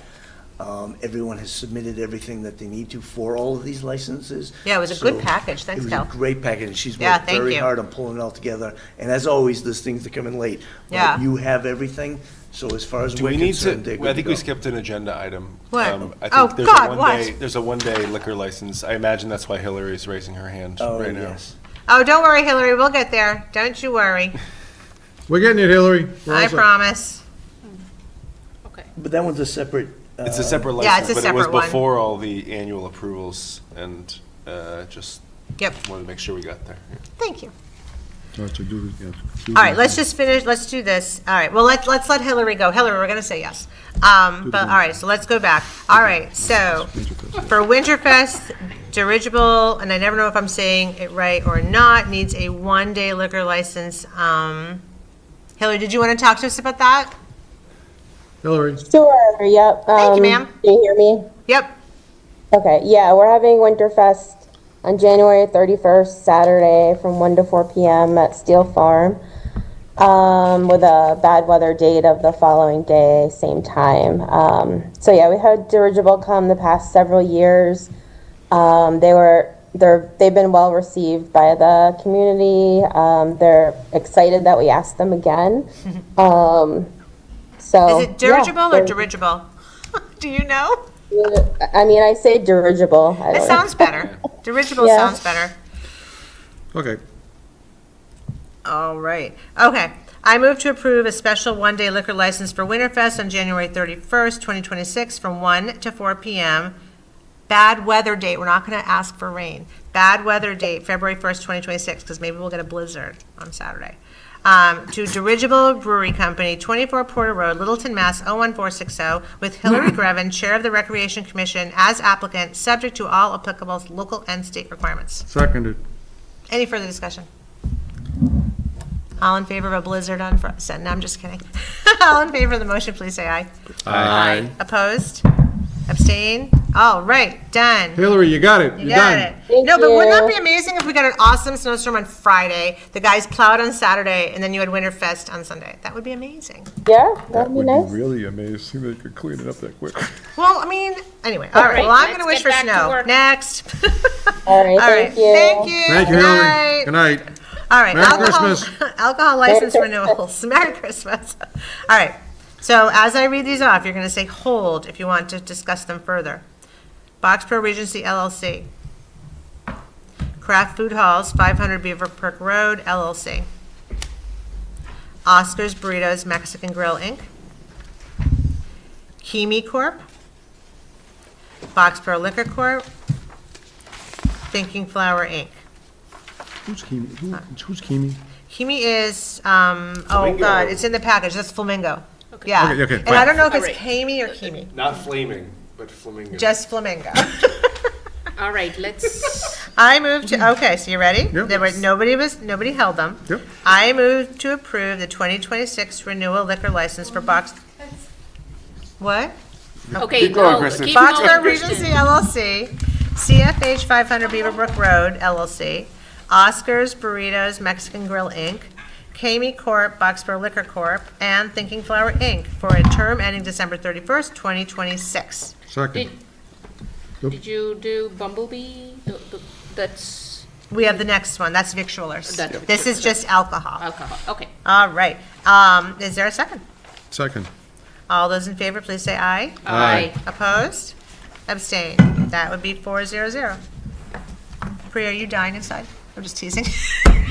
Oh, come on, that was good. Okay, common victualler license renewals. Boxborough Regency LLC. Craft Food House 500 Beaverbrook Road LLC. Bumblebee Pit Stop LLC. Harvard Sportsman's Club Inc. Oscar's Burritos Mexican Grill, Inc., Thinking Flower, Inc. All right, nobody was held, so I move to approve the 2026 common victualler license for Boxborough Regency LLC, CFH 500 Beaver Brook Road LLC, Bumblebee Pit Stop LLC, Harvard Sportsman's Club, Inc., Oscar's Burritos Mexican Grill, Inc., and Thinking Flower, Inc., for the term ending December 31st, 2026. Second. Any further discussion? All those in favor, please say aye. Aye. Opposed? Abstain? That would be unanimous. Next, public entertainment licenses. There are only two. Boxborough Regency LLC, Craft Food House, 500 Beaver Brook Road LLC. Seeing that none were held, I move to approve the annual public entertainment license for the Boxborough Regency LLC and CFH 500 Beaver Brook Road LLC for the term ending January 1st, 2027. Second. Oh, did they get a 2-year? I- Are we sure that's right? Did they get 2 years? No, it's 1 day, so is it? Oh, yeah, it's 1 day. So is the reason it's 1 day different? The others expire December 31st, and this one expires January 1st. There was a reason. Yeah, that's the way those ones Okay. set up. We're just going to trust you. It just has something to do with this, the public entertainment. All right. License. Yeah, I remember we did that last Oh, couple of probably years, for New too. Year's Eve, because otherwise their permit would expire on New Year's Eve at midnight. Midnight. Okay, Okay. that totally makes sense. Thank you, Kelly. Okay, is there a second? That ABCC thought of everything. I know, I didn't Second. tell you. I second that. All right, Sam got that one. Sam got that one. All those in favor, please say aye. Aye. Opposed? Abstain. That'd be unanimous. Class 2 used vehicle dealer license renewals, same thing, hold if you need to. There are 3. Alpha Trading Services, Inc., CBK Automotive Repair, Inc., The Win Group, Inc. And Mike, the same thing is true on these 3 as far as they've all paid their taxes, right? Yes. Okay. Everybody on all your lists is up to date on taxes. Okay. They All know right. the routine now. I move to, They are actually the easiest, yeah. the vehicle dealerships, they were the easiest to work with this year. All right, go dealers. First time. Okay, seeing that there were no holds, I move to approve the Class 2 vehicle dealer's license for Alpha Trading Services, Inc., CBK Automotive Repair, Inc., and The Win Group, Inc., for a term ending January 1st, 2027. Second. Any further discussion?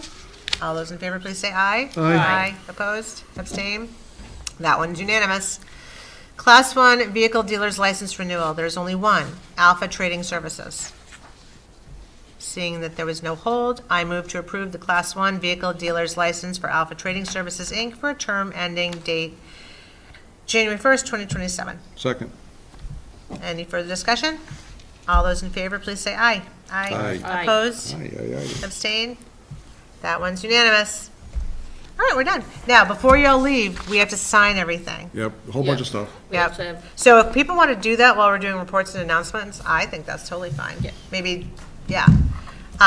Priya's boys are home. Priya, you go first. You can get out of here. We had the 3 sites, we approved the design funding, right, Mike, for the 3 sites? Yes, as far as the, yes, the committee did. The fire station building committee. So it was for 72 Store Road, it was about $2,781,660. The 1300 Mass Ave is $2,776,410. And then the 984 site is $2,765,910. So. How much all- was 72? I'm sorry, I wasn't fast enough. $2,781,660. Okay, so they're all within spitting distance of each other. Each other, yeah. Okay. What are the 3 properties? Not to be gross. What? What are the 3 properties? It is 72 Store Road, 1300 Oh. Mass Ave, and 984. Again, this doesn't include the land purchase cost. Oh, This is okay. design Oh, funding, oh, okay? okay, So okay. That includes for the green design. the green design, it also includes the green That was design why as I well. was questioning, because I thought it was for Yeah, the- I knew where you were going, so Yeah. it doesn't include the land purchase. So Okay. but like it's just for the design, including it's a the green separate design. article. Yeah, Okay. okay? Okay. And that was the main thing on that day. I Right. don't think we had anything beyond that, so. And we will be finalizing the language and all that between the January 5th and the 8th. Are those the 2 dates, Oh, Mike? God. That's Yeah, right. that week is going to be, I think, didn't we have 2 meetings that week? Yes. Yeah, Right? Yeah. Monday and Thursday. Monday, Okay. yeah. We were supposed to talk about rescheduling January 5th because you're going to be at fire station and that's budget. It's the day after budget, it was already not going to be a meeting. on the No, I calendar. thought January 5th we had a meeting. Did we get rid of it already? It's the day after budget. That's the first Monday, so we're the second Monday. Oh, never mind then. I thought we had a select board meeting that day. I think I'm confusing. You know what? I was thinking that too. So Yeah, we good. were, okay, we were both Good, that wrong. works. Good. We were. Yeah, but Okay, never I mind. think we have 2. We do. We have Okay. We have Monday, Thursday. for the Monday and fest, Thursday yep. that week, yeah. Okay. So, That's weird. I could have sworn I looked at it. The one other thing the fire station committee talked about is the testing for the Yes. environmental surveys have been done on 984 Mass Ave and 1300 Mass Ave. They were already done over at 72 Stowe Road, so they'll be on an equal platform. And then the borings were also done over at 984 Mass Ave, so we'll get the geotech information. We felt like that wasn't needed at 1300 Mass Ave because They already have their septic and the well. building and everything is already there. So, Okay. Yeah. so now those sites will all be on an equal footing, so to speak. Great. Excellent. So All right, we'll just work backwards. Yeah, so Kristen, question, so when are we meeting again? The 12th? January 12th, apparently. I honestly thought I checked the calendar and saw select board there, but I guess I didn't. Well, we both missed that. Yeah, I was gonna say. Okay, so the next one is the 12th. Yep, Okay. yep. The report I have is the liaison to the Personnel Board. The Personnel Board met, they are looking at the COLA. Mike mentioned about the COLA for a group of people. They're gonna be making a recommendation, as everyone has said. There is, the Personnel Board has, the Personnel Board looked into this with council, and it doesn't really matter now, because if we don't go to the B budget, but anyways, steps have to take place.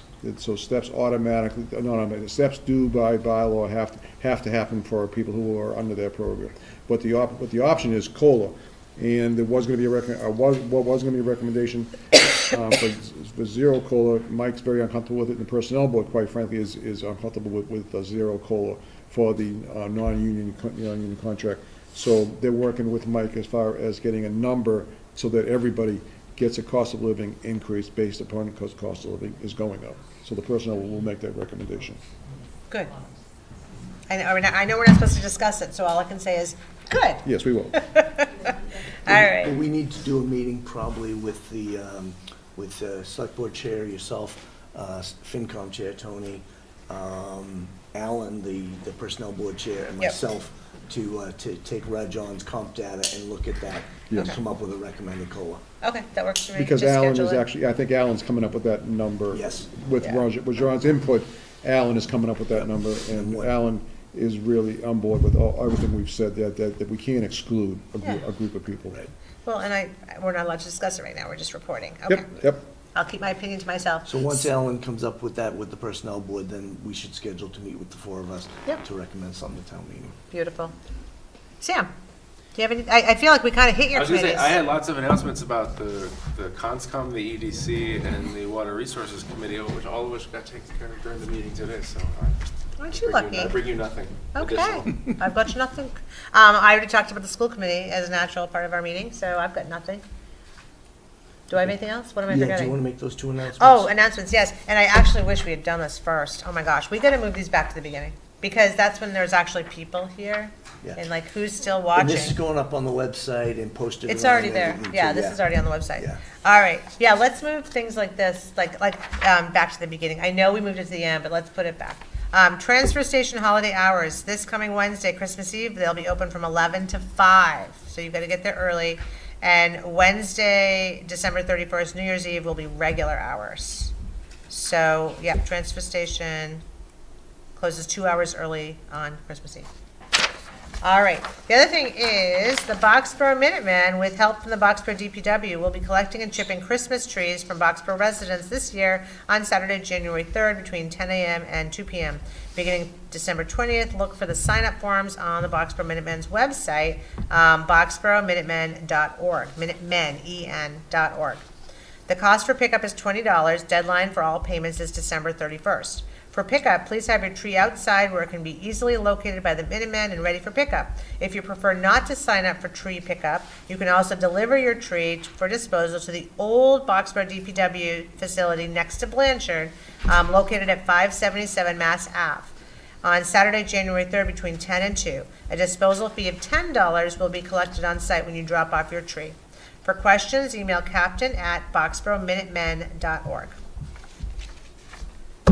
Okay. Okay, I have, oh, yeah, minutes. Do we have minutes? Well, Yes. Mike hasn't done his updates yet. Oh, sorry. He's like, what about me? I have a lot of updates, but I can put some. Oh, I think you should I can prioritize. I can defer some of them. Oh, did Brook Village come in asking for a transfer station sticker?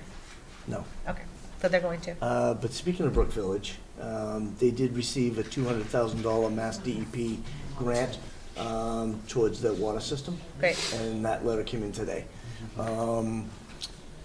All right, hit the highlights. The board has tasked the chief and I with coming up with temporary housing for the fire station. We have that. It's housing, cooking, and living, basically in restrooms. Designed, built, delivered, $560,000. Okay, so $500,000 for temporary housing for the fire station. One-time cost? Yeah, one-time cost. One-time cost. No recurring? Well, we have to heat it and cool it. and That all would good be stuff. for, Yeah. that would be for 2 years. Okay. How quickly could it be set up? I'll have to go back and look at the details. but I'm not asking because I want it to be set up tomorrow. I'm asking because timeline to me matters. Yep. As we talked about when they were here, if they can't break ground on a new fire station for 2 years from whatever meeting we have and whatever vote we have, then you spill this timeline out. So I'm just curious. Is this I will get that and email it and then announce it at the next meeting as well, as far as if we give them a go-ahead. Right. And, special town meeting votes the money or. I was gonna say, yeah, I assume we need a special town meeting first, but then. Yeah, we would, and that would be, if the others don't pass, then we vote for the temporary housing. Yep. Well, even if it does, timeline of construction of a new firehouse, I agree, Sam. Yeah. Yeah. I don't want to, yeah. That makes sense. Okay. This one I thought was worthy. I did mention this to EDC and Alec, but one of our local companies, Sweeney Drywall Finishes, right over on Codman Hill. I didn't realize they were such a big company. They just They're huge. received, Yeah. they just received a $3,750 grant from the Mass Department of Labor and Workforce Development. Small grant, but that's to train their 320 employees on safety measures to keep from getting hurt. And I thought, one, it was cool that a local company knew enough to go to the state and apply for this sort of grant. Two, they care enough about their employees and reducing risk that they went and they got this. And so I got a letter the other day that they were awarded that. Nice. The other thing I wanted to mention, I mentioned earlier about how critical last mile transportation is when you're trying to bring employers and retain employers here. Especially, it becomes even more important, I think, as we bring in millennials and a multi-generational workforce, people that maybe opt not to have a vehicle or whatever. We've now set up a permanent transportation method with Boxborough Connects, not just a year to year, because it looked like the grant was going to run out and we were scrambling. And we've actually found a way to apply our cherry sheet money from the MBTA to fund that every year. Oh, that makes such good sense. Yeah, so we have a sustainable model to have transportation in and around the community and also to the two commuter stations, which I think is really important. Considering other towns have lost it, and we took steps to ensure it goes forward. Right. You saw that we received some funding from the state to go to the fire department due to the extra runs that they have to make because of the closing of the hospital. A little disappointing, but okay, we'll take it. Capital Committee did meet this past week, and we reviewed about $2.5 million in capital items that'll move to capital Saturday, or we can discuss them or you all can discuss them and vote them in detail. And a lot of questions came up from the 5-member committee, and I've reached out and gotten a lot of those answers back, and those continue to come in. I think the rest of the updates and announcements can wait unless you got more signing to do. I can keep going on. Sounds good. I'm done. We're done. I think that's it. I will say, just to fill time while she's still signing, the fuel tank project is done. The only thing on that that's remaining is we do have 2 buried tanks that at some point we'll need to dig out, but we're not under pressure to get those, like we don't have to do it next year. So that's not in the capital plan for next year. We deferred, we had money there, but we deferred it a year. And they're already emptied though, aren't they? They're emptied and monitored.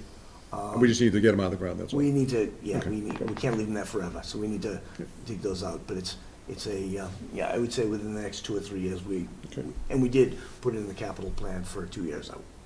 Good. So, Anything else? nope, that's it. All right. Last but not least, everyone have a chance to read the meeting minutes? They did? Okay. I move to approve the meeting minutes of November 24th, 2025, December 1st, 2025, which was a joint meeting of the Select Board and the Planning Board, and December 8th, 2025, as presented. I'll move to accept them as presented. Any further discussion? You're Salud? seconding, right? You're seconding. Yeah, he seconded. Okay. Any further discussion? Sorry. All those in favor, please say aye. Aye. All right, I move to adjourn. Second. All in favor, please say aye. Aye. And it is 9:45. We're done.